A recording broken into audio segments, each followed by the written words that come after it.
But ಅದೇನೆ typical ಆಗಿ ಈ ಥರ ಏನಾದರೂ ಕೇಳೋದು, ಕೆಲವೊಂದು ಕಡೆ ದುಡ್ಡು ಕೇಳೋದು, ಇಲ್ಲಾಂದರೆ ಕೆಲವೊಂದು ಕಡೆ ಓಪನ್ ಆಗಿ ಅದು ತುಂಬ ಅಫಿಷಿಯಲ್ ಆಗಿದೆ, ಕಾಂಪ್ರಮೈಸ್ ಓಕೆನಾ ಫೈನಾ ಅಂತ ಕೇಳೋದು.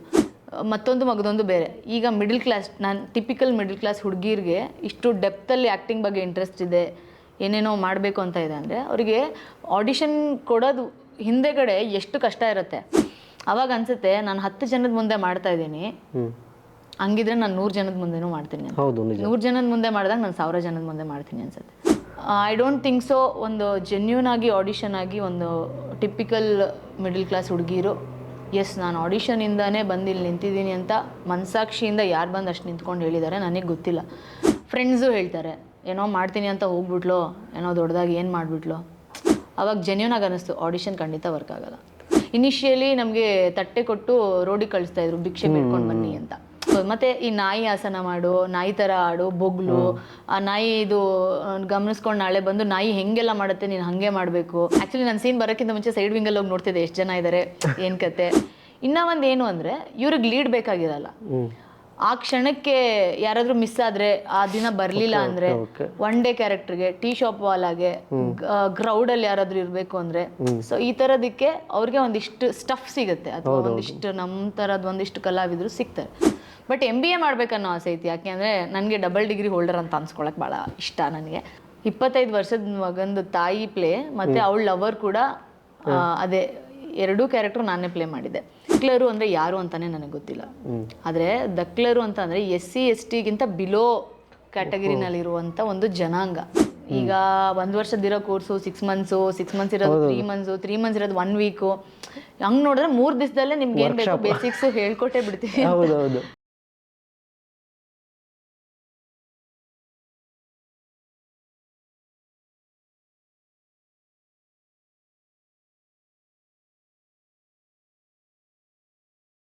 ಹಲೋ, ಹೇಗಿದ್ದೀರಾ? ಚೆನ್ನಾಗಿದ್ದೀನಿ, ನೀವು ಹೇಗಿದ್ದೀರಾ? ನಾನು ತುಂಬ ಚೆನ್ನಾಗಿದ್ದೀನಿ. ಏನು ಸಮಾಚಾರ? ಹೀಗೆ ಹೇಳಬೇಕು, ನೀವು ಸುಮಾರು ದಿವಸ ಆದಮೇಲೆ ಮಾತಾಡ್ತಾ ಇದ್ದೀವಿ. ನಿಮ್ಮ ಜೊತೆಗೆ ನಾಟಕ ಕೂಡ ಮಾಡಿದ್ವಿ ನಾವು. ಹೌದು. ಅಂದರೆ ನಾನು ಆವಾಗ ನೋಡಿ ರಮ್ಯಕಾಗೆ ಮತ್ತು ಇವಾಗ ನೋಡ್ತೀವಿ ರಮ್ಯಕಾಗೆ ಫುಲ್ ಆಫ್ ಡಿಫ್ರೆನ್ಸ್ ಇದೆ. ಮತ್ತು ಇನ್ನೊಂದು ಏನಂತಂದರೆ, ನೀವು ಈ ಫೀಲ್ಡ್ಗೆ ಏನಕ್ಕೆ ಬರಬೇಕು ಅಂತ ಅನ್ನಿಸ್ತು ನಿಮಗೆ? ಶುರು ಮಾಡೋದೇ ಚೆನ್ನಾಗಿದೆ ಅನಿಸ್ತಿದೆ. ಏನಕ್ಕೆ ಬರಬೇಕು ಅನ್ನೋದು ಖಂಡಿತ ನನಗೇನು ಮೋಟಿವ್ ಇರಲಿಲ್ಲ. ಬಟ್ ನನಗೆ ಅದೇ ಸ್ಕೂಲ್ ಟೈಮಲ್ಲೆಲ್ಲ ನಾನು ಭಾಳ ಚೆನ್ನಾಗಿ ಆ್ಯಂಕರಿಂಗ್ ಎಲ್ಲ ಮಾಡ್ತಿದ್ದೆ. ಅಲ್ಲಿಂದ ನನಗೆ ಆ್ಯಕ್ಚುಲಿ ಆ್ಯಂಕರ್ ಆಗಬೇಕಂತ ಇಷ್ಟ ಇದ್ದಿದ್ದು ನನಗೆ. ಟು ಬಿ ಫ್ರ್ಯಾಂಕ್, ತುಂಬ ಪ್ರಾಕ್ಟೀಸ್ ಎಲ್ಲ ಮಾಡ್ತಿದ್ದೆ ನಾನು ಮನೇಲಿ. ಸೊ ಹಿಂಗೆ ಎಲ್ಲ ಸ್ಟೇಜ್ ಶೋಸ್ಗೆ ನಾನೇ ತುಂಬ ಡಿಫ್ರೆಂಟಾಗೆಲ್ಲ ಹೆಂಗೆ ಮಾಡ್ಬೋದು, ಸ್ಕಿಟ್ ಮೂಲಕ ಹೆಂಗೆ ಆ್ಯಂಕರಿಂಗ್ ಮಾಡ್ಬೋದು ಅಂತೆಲ್ಲ ಯೋಚನೆ ಮಾಡ್ತಿದ್ದೆ. ಬಟ್ ಹಿಂಗೆ ಉದಯ ಮ್ಯೂಸಿಕ್ಕು ಈ ಥರದಕ್ಕೆಲ್ಲ ನಾನು ಆ್ಯಕ್ಚುಲಿ VJ ಆಗಬೇಕು, ಆ್ಯಂಕರಿಂಗ್ ಮಾಡಬೇಕು ಅಂತೆಲ್ಲ ತುಂಬ ಹಿಂಗೆಲ್ಲ ಹಾಯ್ ಹಲೋ ನಾನಿದ್ದೀನಿ ರಮಿಕಾ, ನೀವು ನೋಡ್ತಾ ಇದ್ದೀರಾ ಮ್ಯೂಸಿಕ್ ಅಂದರೆ ಉದ್ಯಮ ಮ್ಯೂಸಿಕ್ ಈ ಥರ ಎಲ್ಲ. ಓಕೆ, ಇವಾಗ ನನಗೆ ಗೊತ್ತಿರೋ ಪ್ರಕಾರ ನೀವು ಒಂದು ಆ್ಯಂಕರ್ ಆಗ್ಬೇಕಂತ ಅನ್ಕೊಂಡಿದ್ರಿ. ಓಕೆ, ಇವಾಗ ನಮಗೆ ನೀವು ಆ್ಯಂಕರ್ ಅಂತ ಆಗ್ಬೇಕಂತ ಅನ್ಕೊಂಡಿದ್ದೀರ ಅಂತ ನನಗೆ ಗೊತ್ತಾಗಿದ್ದಕ್ಕೆ ನನಗೆ ಇವಾಗ ಒಂದು ಥಾಟ್ ಬಂತು. ನೀವು ಇವಾಗ ಈ ಪ್ರೋಗ್ರಾಮ್ನ ನೀವು ಆ್ಯಂಕರ್ ಆಗಿ ಹೆಂಗೆ ಶುರು ಮಾಡ್ತೀರಾ? ಓಕೆ, ಇವತ್ತು ನಿಮ್ಮನ್ನು ನಾನು ವೆಲ್ಕಮ್ ಮಾಡಲಾ? ಮಾಡಿ. ಹಾಯ್ ಹಲೋ, ಎಲ್ರಿಗೂ ನಮಸ್ಕಾರ. ನಾನಿದ್ದೀನಿ ರಮಿಕಾ, ನೀವು ನೋಡ್ತಾ ಇದ್ದೀರಾ ಯೂಟ್ಯೂಬ್ನ 2 mics no plans ಅಂತ. ಇವತ್ತು ನಮ್ಮ ಜೊತೆಗಿದ್ದಾರೆ ರಂಗಭೂಮಿ ಕಲಾವಿದೆ, ಹಾಗೆ ಯೂಟ್ಯೂಬರ್ ಅಂತ ಹೇಳ್ಬೋದು. ಐ ಆಮ್ ನಾಟ್ ಎ ಕಲಾವಿದೆ. ಓಕೆ, ಸಾರಿ ಕಲಾವಿದ. ಓಕೆ, ಯೂಟ್ಯೂಬ್ ನಡೆಸ್ತಾ ಇದ್ದಾರೆ, ಮತ್ತು ರಂಗಭೂಮಿ ಕಲಾವಿದರು ಕೂಡ ಹೌದು. ಕೆಲವು ಶಾರ್ಟ್ ಮೂವೀಸ್ ಡೈರೆಕ್ಷನು ಮಾಡ್ತಾರೆ ಮತ್ತು ಆ್ಯಕ್ಟ್ ಕೂಡ ಮಾಡ್ತಾರೆ. ಇವರನ್ನ ನಮ್ಮ ಈ ಯೂಟ್ಯೂಬ್ ಚಾನಲ್ಗೆ ವೆಲ್ಕಮ್ ಮಾಡೋಣ. ಅವ್ರ ಜೊತೆ ಇವತ್ತು ಮಾತಾಡೋಣ. Hi Ramesh. No Ramesh, only Arya. ಅವ್ರಿಗೆ ರಮೇಶ್ ಅನ್ನೋದು ಇಷ್ಟ, ನನಗೆ ಆರ್ಯ ಅನ್ನೋದು ಗೊತ್ತಿಲ್ಲ, ರಮೇಶ್ ಅನ್ನೋದು ತಲೆಯಲ್ಲಿರೋದು. ಓಕೆ, ಸೊ ಹಿಂಗೆ ಒಂದಿಷ್ಟು ಅಷ್ಟೇ. ಓಕೆ, ನೀವು ಚೆನ್ನಾಗಿ ಮಾಡ್ತೀರಾ. ಐ ಥಿಂಕ್ ನೀವು ಅಂದರೆ ಯಾಕೆ ಸಡನ್ನಾಗಿ ಆರ್ಟಿಸ್ಟ್ ಆಗ್ಬೇಕಂತ ಅನ್ನಿಸ್ತು ನಿಮಗೆ? ಆ್ಯಂಕರಿಂಗ್ ಮಾಡಬೇಕಂತ ಹೇಳ್ಕೊಂಡು ಮತ್ತೆ 10th ಮುಗಿದ್ಮೇಲೆ ನಮ್ಮ ಮನೇಲಿ ಆ್ಯಕ್ಚುಲಿ ಕೇಳಿದ್ರು ವಾಟ್ ನೆಕ್ಸ್ಟ್ ಎಜುಕೇಷನ್ ಬಿಟ್ಟು ಅಂತ. ಸೊ ಆವಾಗ ನಾನು ಮನೇಲಿ ಹೇಳಿದೆ ನನಗೆ ಈ ಥರ ಹಿಂಗೆ ಇಂಟ್ರೆಸ್ಟ್ ಇದೆ, ಆ್ಯಂಕರಿಂಗ್ ಮಾಡೋದು ಇಂಟ್ರೆಸ್ಟ್ ಇದೆ ಅಂತ ಹೇಳಿದೆ. ಸೊ ಅವಾಗ ಅವರು ಕ್ಲಾಸಸ್ ಹುಡುಕ್ತಾ ಅದು ಆ್ಯಕ್ಟಿಂಗ್ ಓರಿಯೆಂಟೆಡಲ್ಲೇ ಅದೂ ಇನ್ವಾಲ್ವ್ ಆಗುತ್ತೆ. ಸೊ ನೀನು ಆ್ಯಕ್ಟಿಂಗ್ ಕಲ್ತಂಗೂ ಆಗುತ್ತೆ. ಮತ್ತು ನನಗೆ ನನಗೆ ಅನ್ನಿಸ್ತಿತ್ತು, ಗೊತ್ತಿಲ್ಲ ಅದೆಷ್ಟು ಸರಿ ಎಷ್ಟು ತಪ್ಪು ಅಂತ. ಸೀರಿಯಲ್ಸು ಈ ಥರದ್ದೆಲ್ಲ ನೋಡ್ಬೇಕಾದ್ರೆ ಗೊತ್ತಿಲ್ಲ, ನನಗೆ ಸೆಲ್ಫಲ್ಲಿ ಅನ್ನಿಸ್ತು ನಾನೇನು ಕಮ್ಮಿ ಇದ್ದೀನಿ, ನಾನು ಮಾಡ್ಬೋದಲ್ಲ, ನಾನು ಆ್ಯಕ್ಟ್ ಮಾಡ್ಬೋದಲ್ಲ. ಒಂದೊಂದ್ಸತಿ ಅನ್ನಿಸ್ತಿತ್ತು ಇವ್ರಿಗಿಂತ ನಾನೇ ಚೆನ್ನಾಗಿ ಮಾಡ್ತೀನಲ್ಲಮ್ಮ ಅಂತ ಹೇಳ್ತಿದ್ದೆ. ಗೊತ್ತಿಲ್ಲ ನಾನು ಅದು ಯಾವ ಧೈರ್ಯದ ಮೇಲೆ ಹೇಳ್ತಿದ್ದೆ ಅಂತ. ಸೊ ಅದು ಇಂಟ್ರೆಸ್ಟ್ ಬೆಳೀತಾ ಬೆಳೀತಾ ನಾನು ಸರಿ ಆಯಿತು, ಒಂದು ಒಳ್ಳೆ ಕೋರ್ಸಿಗೆ ಜಾಯಿನ್ ಮಾಡಿಸಿದ್ರು ನಮ್ಮ ಮನೇಲಿ, ಬಣ್ಣ ಅಭಿನಯ ರಂಗಶಾಲೆ ಅಂತ 1 year ಡಿಪ್ಲೊಮೊ ಕೋರ್ಸ್ ಅದು ಆ್ಯಕ್ಟಿಂಗ್ದು. ಸೊ ನಾನು 10th ಮುಗ್ದಿದ ತಕ್ಷಣ PUನು ಮಾಡ್ತಾ ಇದನ್ನು ಕೋರ್ಸ್ ಶುರು ಮಾಡಿದ್ದು. From there my acting journey started. ಓಹೋ. ಸೊ ಅದು ಹಾಗೆ ಅದಾದ್ಮೇಲಿಂದ ನಾನು ತುಂಬ ಸೀರಿಯಸ್ ಆಗೋದೆ. ಇಟ್ಸ್ ಲೈಕ್ ಆ್ಯಂಕರಿಂಗ್ ಅಂತ ಅಂದ್ಕೊಂಡವಳು ಅದು ಆ್ಯಕ್ಟಿಂಗ್ ಒಂದು ಕೋರ್ಸ್ಗೆ ಇನ್ವಾಲ್ವ್ ಆಗ್ತಾ ಒಂದೊಂದು ಗೊತ್ತಾಗ್ತಾ ನನ್ನ ಜೀವನ ಶೈಲಿನೂ ಈ ಆ್ಯಕ್ಟಿಂಗು ಬೇರೆ ಏನೋ ಡಿಫ್ರೆಂಟ್ ಅನ್ನಿಸ್ತಿದೆ ನನಗೆ. ಇದರಲ್ಲಿ ತುಂಬ ನನಗೆ ಗೊತ್ತಿಲ್ಲದೆ ನನಗೂ ಒಂದು ಆಸಕ್ತಿ ಬೆಳೀತಾ ಇದೆ. ಸೊ ನಾನು ಏನೇನೋ ಸುಮ್ಮನೆ ಅಂದ್ಕೊಂಡಿರೋದೆಲ್ಲ ಪ್ರಾಬಬ್ಲಿ ಅದು ಇಲ್ಯೂಷನ್ ಇರ್ಬೋದು, ಬಟ್ ನಿಜ ಆಗ್ತಿದೇನೋ ಅಂತ ಎಲ್ಲ ಅನ್ಸಕ್ಕೆ ಶುರು ಆಗ್ತಾ ಇತ್ತು. ಆಮೇಲೆ ನಾನೇನೋ ಒಂದು ಮಾಡ್ತಿದ್ರೆ ನನಗೆ ಅಪ್ರಿಸಿಯೇಷನ್ಸ್ ಜಾಸ್ತಿ ಸಿಗ್ತಿತ್ತು ನನಗೆ. ಸೊ ಅದು ನನಗೆ ಕಾನ್ಫಿಡೆನ್ಸ್ ಇನ್ನೂ ಜಾಸ್ತಿ ಬೂಸ್ಟ್ ಮಾಡ್ತಾ ಇತ್ತು. ಸೊ ನಾನು ಅಂದ್ಕೊಂಡಿದ್ದೆ ನಾನೇನು, ಬಟ್ ಎಲ್ಲರಿಗೂ ಸೆಲ್ಫಲ್ಲಿ ಇರುತ್ತೆ, ನಾನು ಚೆನ್ನಾಗಿದ್ದೀನಿ ಅಥವಾ ನಾನು ಚೆನ್ನಾಗಿ ಮಾಡ್ಬೋದು ಈ ಥರ ಎಲ್ಲರಿಗೂ ಸಹಜವಾಗಿ ಅನಿಸುತ್ತೆ. ಬಟ್ ಆದರೆ ಅದಕ್ಕೆ ಕಾನ್ಫಿಡೆನ್ಸು ಮತ್ತು ಅದೇನೋ ಬೇರೆ ಥರದ್ದು ಅನ್ಸೋದು. ಇನ್ನೊಬ್ರು ಯಾರಾದರೂ ಹೆಗ್ಲು ಮೇಲೆ ಯು ಆರ್ ಬೇಷ್ ಅಂತ ಹೇಳಿದಾಗ I can still move on ಅಂತ ಅನಿಸುತ್ತೆ. ಅದು ಕಾನ್ಫಿಡೆನ್ಸ್ ಬಿಲ್ಡ್ ಮಾಡ್ತಾ ಹೋಗುತ್ತೆ. ಅದು ನನಗೆ ಬಣ್ಣ ಕೋರ್ಸಿಂದ ಆ ಥಿಯೇಟರ್ ಆ್ಯಕ್ಟಿವಿಟೀಸಿಂದ ಶುರುವಾಯಿತು ನನಗೆ. ಅದಾದಮೇಲೆ ನಾನು ತುಂಬ ಸೀರಿಯಸ್ ತೊಗೊಂಬಿಟ್ಟೆ. ನನಗೆ ಅಂದ್ಕೊಂಡಿರಲಿಲ್ಲ ನಾನು ಇಷ್ಟು ಸೀರಿಯಸ್ ಆಗಿ ತೊಗೋತೀನಿ ಅಂತ. ನಾನು 10th ಓದಬೇಕಾದ್ರೆ ನಾನು ಅಂದ್ಕೊಂಡಿದ್ದೆ ನಾನು ಏರ್ ಹೋಸ್ಟರ್ಸ್ ಆಗ್ತೀನಿ ಅಂತ. ನಿಜ ಹೇಳಬೇಕಂದ್ರೆ ನನಗೆ ಅದು ತುಂಬ ಇತ್ತು. ನನ್ನ ಪ್ರೊಫೆಷನ್ ಏನಂತ ಯಾರಾದರೂ ಸ್ಕೂಲಲ್ಲೆಲ್ಲ ಕೇಳಿದ್ರೆ ನಾನು ಏರ್ ಹೋಸ್ಟರ್ಸ್ ಆಗಬೇಕು, ಪೈಲಟ್ ಆಗಬೇಕು ಈ ಥರ ಹೇಳ್ತಿದ್ದೆ. ಬಟ್ ಐ ನೆವರ್ ಥಾಟ್ ನಾನೊಬ್ಳು ಕಲಾವಿದೆ ಆಗ್ತೀನಿ, ಇವತ್ತು ನಾನು ಇಲ್ಲಿ ಕೂತ್ಕೋತೀನಿ ಹಿಂಗೆ ಮಾತಾಡ್ತಾ ಅಂತ ನಾನು ಅಂದ್ಕೊಂಡಿದ್ದಿಲ್ಲ. ಈ ಬಣ್ಣ ಅಂತ ಹೇಳಿದ್ರಲ್ಲ, ನಿಮಗೆ ಬಣ್ಣಕ್ಕೆ ಅಂದರೆ ಅದು ಆ್ಯಕ್ಟಿಂಗ್ ಡಿಪ್ಲೊಮಾ ಇದೆ ಅಂತ ಹೇಳಿದ್ರಲ್ಲ, ಅದು ಅಲ್ಲಿಗೆ ಹೋಗ್ಬೇಕಂತ ಯಾರು ನಿಮಗೆ ಸಜೆಸ್ಟ್ ಮಾಡಿದ್ದು? ಅಂದರೆ ನಮ್ಮ ಪಪ್ಪ ಹಿಂಗೆ ಹುಡುಕ್ತಾ ಇದ್ರು, ಒಂದಿಷ್ಟು ಕ್ಲಾಸಸ್ ಎಲ್ಲ ಹುಡುಕ್ತಾ ಇದ್ರು. ನಾನು ಅದ್ರ ಬಗ್ಗೆ ಏನೋ ಇಂಥ ಕ್ಲಾಸ್ ಅಂಥ ಕ್ಲಾಸಸ್ ಅನ್ನೋ ನಾಲೆಜ್ ಕೂಡ ನನಗಿರಲಿಲ್ಲ. ಆ್ಯಕ್ಚುಲಿ ಈ ಥರ ಥಿಯೇಟ್ರಿಗೂ ಒಂದೊಂದು ಕೋರ್ಸ್ ಎಲ್ಲ ಇದೆ ಅನ್ನೋದು ಸಹ ನನಗೆ ಗೊತ್ತಿಲ್ಲ. ಸೊ ಆ ಟೈಮಲ್ಲಿ ನನಗೆ ಸೊ ಮನೇಲಿ ಯಾವುದಕ್ಕೆ ನೋಡಿ ಸೇರಿಸ್ತಾರೋ ಸೊ ಫೈನ್ ಅಂತ ಹೇಳಿ ನನಗೇನಿದ್ದಿದ್ದು ನನ್ನ ಆ್ಯಂಕರಿಂಗ್ ಆಗಬೇಕು, ನಾನು ಅಲ್ಲಿ ಹೋಗಿ ಏನೋ ಕಲಿಬೇಕು, ನೀನು ಎಲ್ಲಿ ಕಲಿಸಿದ್ರು ಪರವಾಗಿಲ್ಲ, ನಾನು ಅದನ್ನು ಮಾಡಬೇಕು. ಅಥವಾ ಏನಾದ್ರು ಸರ್ಟಿಫಿಕೇಷನ್ ಏನಾದ್ರು ಕೊಡ್ತಾರೇನೋ ಸ್ಕೂಲ್ ಥರನೇ, ಅದು ಮ್ಯಾಟ್ರ್ ಆಗುತ್ತೇನೋ ಆ್ಯಂಕರಿಂಗ್ ಮಾಡೋದಕ್ಕೆ, ಅಥವಾ ಚಾನಲ್ಗೆ ಹೋಗಿ ಸಬ್ಮಿಟ್ ಮಾಡೋದಕ್ಕೆ. ಈ ಥರದ್ದು ಒಂದು ಪ್ರಾಸೆಸ್ ನನ್ನ ತಲೆಯಲ್ಲಿ ಇದ್ದಿದ್ದು. ಸೊ ಅದಾದಮೇಲೆ ಅವ್ರು ಹುಡುಕಿ ಅದು ಚೆನ್ನಾಗಿದೆ ಅಂತೆಲ್ಲ. ಅದಾದ್ಮೇಲೆ ನಾನು ಹುಡುಕ್ದೆ, 10th ಸಿನಿಮಾ ನೋಡಿದೆ. 10th ಸಿನಿಮಾ ನಾಗತಿಹಳ್ಳಿ ಚಂದ್ರಶೇಖರ್ ಅವ್ರದ್ದು, ಮತ್ತು ಜಗ್ಗೇಶ್ ಸರ್ದು ಒಂದು ಸ್ಕೂಲ್ ಇತ್ತು ನವರಸ ಅಂತ. ಸೊ ಅದೆಲ್ಲ ಕಂಪೇರ್ ಮಾಡಿದ್ರೆ ಮತ್ತೆ ಆಬ್ವಿಯಸ್ಲಿ ನನಗೂ ಸ್ವಲ್ಪ ಟ್ರಾವೆಲ್ ಮಾಡೋದಕ್ಕೂ ಸ್ವಲ್ಪ ಕಾಲೇಜ್ ಬೇರೆ ಮುಗಿಸ್ಕೊಂಡು ನಾನು ಸಂಜೆ ಬರಬೇಕಾಗಿತ್ತು. ಸಂಜೆ ಕ್ಲಾಸಸ್ಸಿಗೆ ನಾನು ಜಾಯ್ನ್ ಆಗಿದ್ದೆ. ಸೊ ಅದೆಲ್ಲನೂ ಮ್ಯಾಚಪ್ ಆಗೋದಕ್ಕೆ ನನಗೆ ಆ ಸ್ಕೂಲು ಭಾಳ ಹೆಲ್ಪ್ ಮಾಡ್ತು. ಹಾಗಾಗಿ ಅದೇ ಸ್ಕೂಲ್ಗೆ ಆಯ್ಕೆ ಮಾಡಿದಷ್ಟೇ. ಈ ಬಣ್ಣ ಅನ್ನೋದು ಥಿಯೇಟರ್ ಪರ್ಪಸ್ ಇಲ್ಲ ಮೂವಿ ಪರ್ಪಸ್ ಇರೋದು? ಅದು ಕಂಪ್ಲೀಟ್ಲಿ ಥಿಯೇಟರ್, ಅದು ಥಿಯೇಟರ್ ಡಿಪ್ಲೊಮಾ ಮಾಡೋದದು ಕೋರ್ಸು. ಸೊ ಹಂಗೆ ಹೆಂಗೆ ಅಂದರೆ ನೀನು ಆ್ಯಕ್ಟಿಂಗ್ ಕಲಿತ್ರೆ ಯೂಶ್ವಲಿ ನೀನು ಕಾನ್ಫಿಡೆನ್ಸ್ ಜಾಸ್ತಿ ಆಗುತ್ತೆ, ನೀನು ಆ್ಯಂಕರಿಂಗ್ ಮಾಡ್ಬೋದು. ಯೂಶ್ವಲಿ ನಿನಗೆ ನಾನು ಯೂಶ್ವಲಿ ಮಾತಾಡೋದ್ರಲ್ಲಿ ಚೆನ್ನಾಗಿದ್ದೆ ಅಂತ ನನಗೂ ಅನಿಸಿತ್ತು. ಬಟ್ ಆದರೆ ಒಂದು ಸ್ವಲ್ಪ ಕಾನ್ಫಿಡೆನ್ಸು ಕ್ಯಾಮ್ರಾ ಮುಂದೆ ಇನ್ನು ಸ್ವಲ್ಪ ಜಾಸ್ತಿ ಚೆನ್ನಾಗಿ ಬೂಸ್ಟ್ ಮಾಡುತ್ತೆ. ಈ ಥರದ್ದೆಲ್ಲ ಪ್ರೊಸೆಸ್ಸಲ್ಲಿ ಕಲಿತಿದ್ಯಾ, ಒಂದು ಚಿಕ್ಕದು ಕಲಿಯೋಕೆ ಹೋಗಿ ಸ್ವಲ್ಪ ದೊಡ್ಡದೇ ಕಲ್ತ್ಕೊಂಡು ಬಾ ಅನ್ನೋ ಥರ. ಓಕೆ. ಮನೇಲಿ ಫುಲ್ ಸಪೋರ್ಟೇ ಇತ್ತು? ಮನೇಲಿ ಎಲ್ಲರೂ ಸಪೋರ್ಟ್ ಏನು ಆ ಥರ ಎಲ್ಲ ಇರಲಿಲ್ಲ. ನಮ್ಮ ಪಪ್ಪ ಮಾತ್ರ ನನಗೆ ಸಪೋರ್ಟ್ ಮಾಡ್ತಾ ಇದ್ರು ಅಷ್ಟೇ. ಅಂದರೆ ಈ ಕಾಲದಲ್ಲಿ ಏನು ಅಂತಂದರೆ ಈ ಹುಡುಗಿರಿಗೆ ಅಂದರೆ ಹೆಣ್ಮಕ್ಳಿಗೆ ಈ ಫೀಲ್ಡ್ ಅಂತಂದರೆ ಸ್ವಲ್ಪ ಹಿಂದೆ ಮುಂದೆ ಆಲೋಚನೆ ಮಾಡ್ತಾರೆ, ಕಳಿಸ್ಬೇಕಾ ಬೇಡವಾ, ಏನಾಗುತ್ತೆ ಏನಿಲ್ಲ ಅಂತ.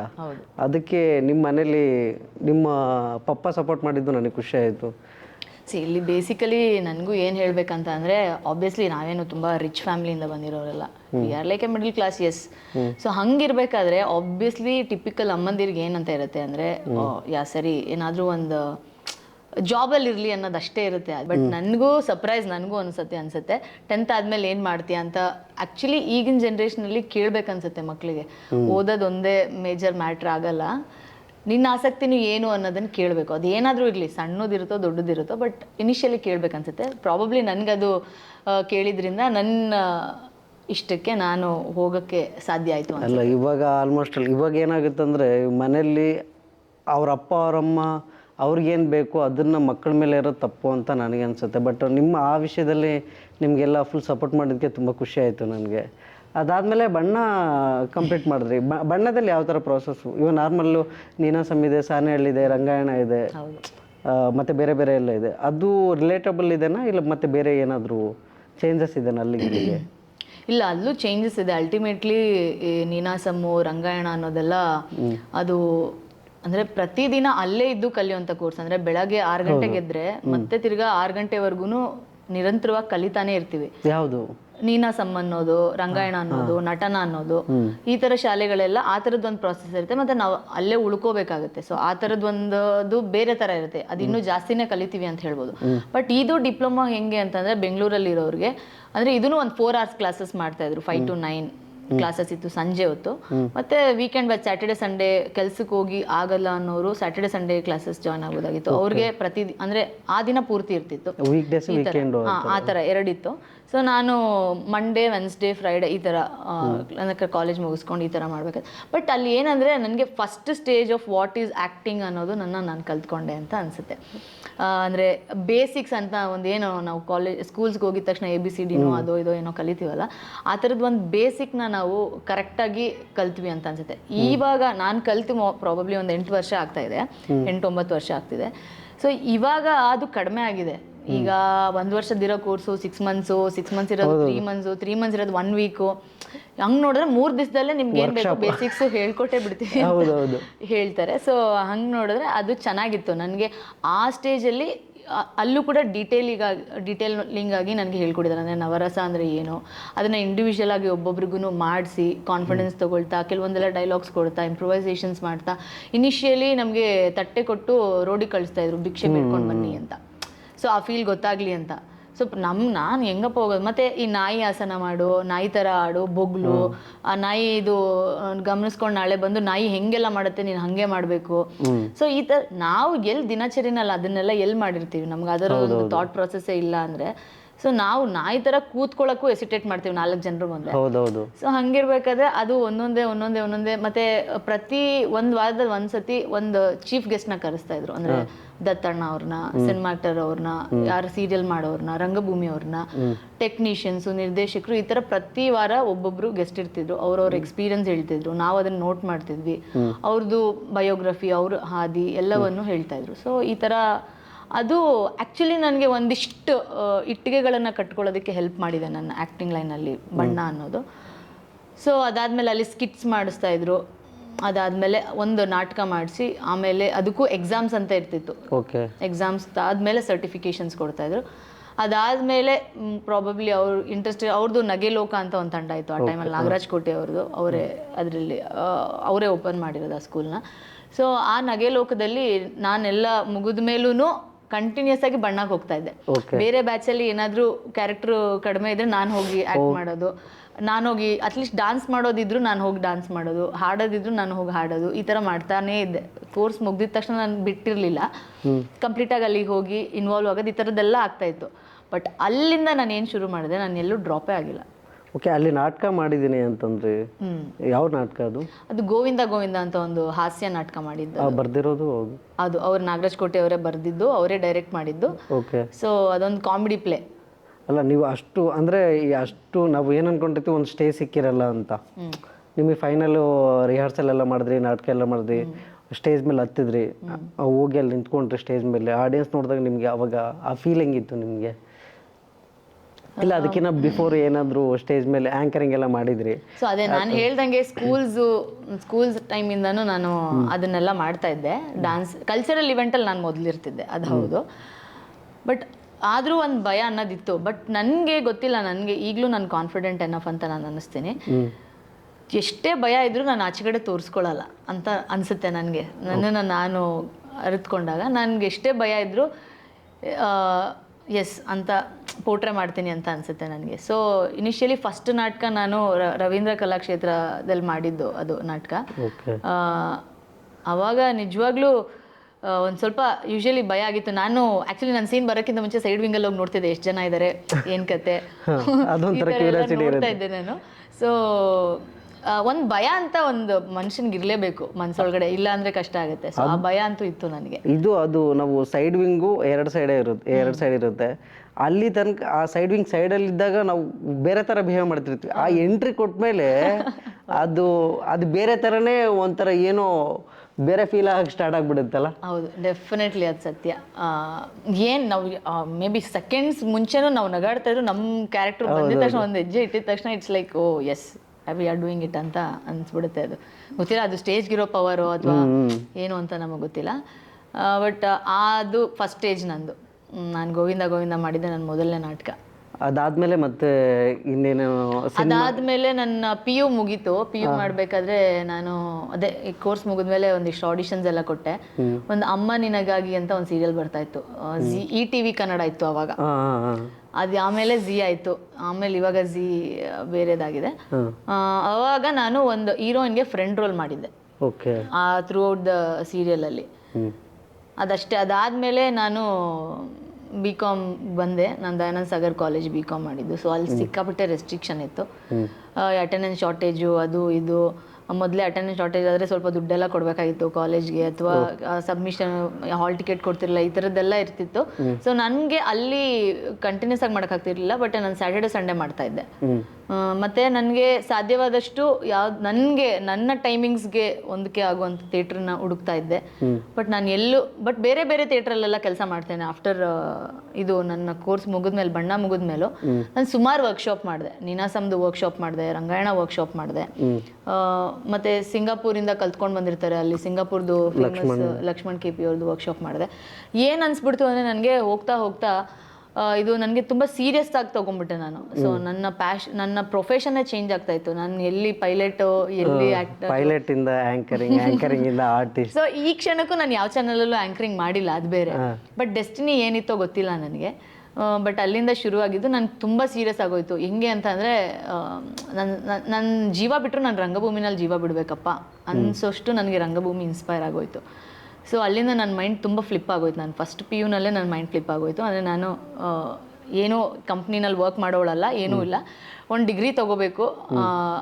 ಆದರೆ ಅದು ಮನೆಯವ್ರಿಗೋಸ್ಕರನೇ, ಇಲ್ಲಾಂದರೆ ನಾನು ಡಿಗ್ರಿನೂ ಮಾಡ್ತಿರ್ಲಿಲ್ವೋ ಏನೋ ನನಗೆ ಗೊತ್ತಿರಲಿಲ್ಲ. ಬಟ್ MBA ಮಾಡಬೇಕನ್ನೋ ಆಸೆ ಐತಿ. ಯಾಕೆ ಅಂದರೆ ನನಗೆ ಡಬಲ್ ಡಿಗ್ರಿ ಹೋಲ್ಡರ್ ಅಂತ ಅನ್ಸ್ಕೊಳಕ್ಕೆ ಭಾಳ ಇಷ್ಟ ನನಗೆ.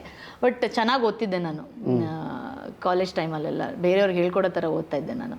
ಸೊ ಹಾಗಾಗಿ ನಮ್ಮ ಅಮ್ಮಂಗೆ ಭಾಳ ಆಸೆ ಇತ್ತು ನಾನು MBA ಮಾಡಬೇಕು ಅಂತ. ಬಟ್ ಪ್ರಾಬಬ್ಲಿ ಕಾರಣಾಂತರಗಳಿಂದ ಮಾಡೋಕ್ಕಾಗಲಿಲ್ಲ ನಾನು. ಅದಾದಮೇಲೆ ಸುಮಾರು ಈ ವರ್ಕ್ಶಾಪ್ಸ್ ಎಲ್ಲ ಆದಮೇಲೆ BComಲ್ಲಿ ನಾನು ಸ್ವಲ್ಪ ಥಿಯೇಟ್ರ್ ಕಡಿಮೆ ಮಾಡಿದೆ. ಅಂದರೆ ಕಂಪ್ಲೀಟಾಗಿ ಬಿಟ್ಟಿರಲಿಲ್ಲ.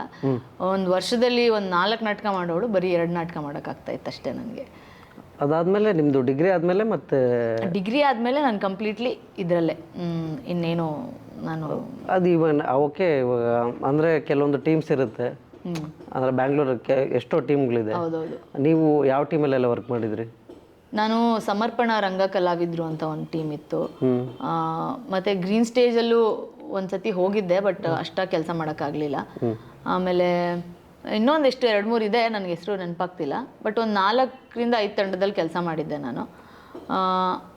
ಮೂಕ ವಿಸ್ಮಿತ ಅಂತ ಒಂದು ನಾಟಕ ಮಾಡಿದ್ದೆ ನಾನು. ಅದರಲ್ಲಿ 2 ಪ್ಲೇ ಮಾಡಿದ್ದೆ. ಅಂದರೆ ಒಂದು 25 ವರ್ಷದ ಮಗಂದು ತಾಯಿ ಪ್ಲೇ, ಮತ್ತು ಅವಳ ಲವರ್ ಕೂಡ ಅದೇ 2 ಕ್ಯಾರೆಕ್ಟ್ರು ನಾನೇ ಪ್ಲೇ ಮಾಡಿದ್ದೆ. ಸೊ ನನಗೆ ಆ ಪ್ಲೇ ಮಾಡಿದ್ಮೇಲೆ ನನಗೆ ಇದು ನೆಕ್ಸ್ಟ್ ಲೆವೆಲ್ ಅಂತ ಅನ್ಸ್ಬಿಡ್ತು ನನಗೆ ಥಿಯೇಟ್ರದು. ಓಕೆ. ಸೊ ಅದು ಹೆಂಗಿತ್ತು ಅಂದರೆ, ಅವಳು ತಾಯಿ ಸತ್ತೋಗ್ತಾಳೆ.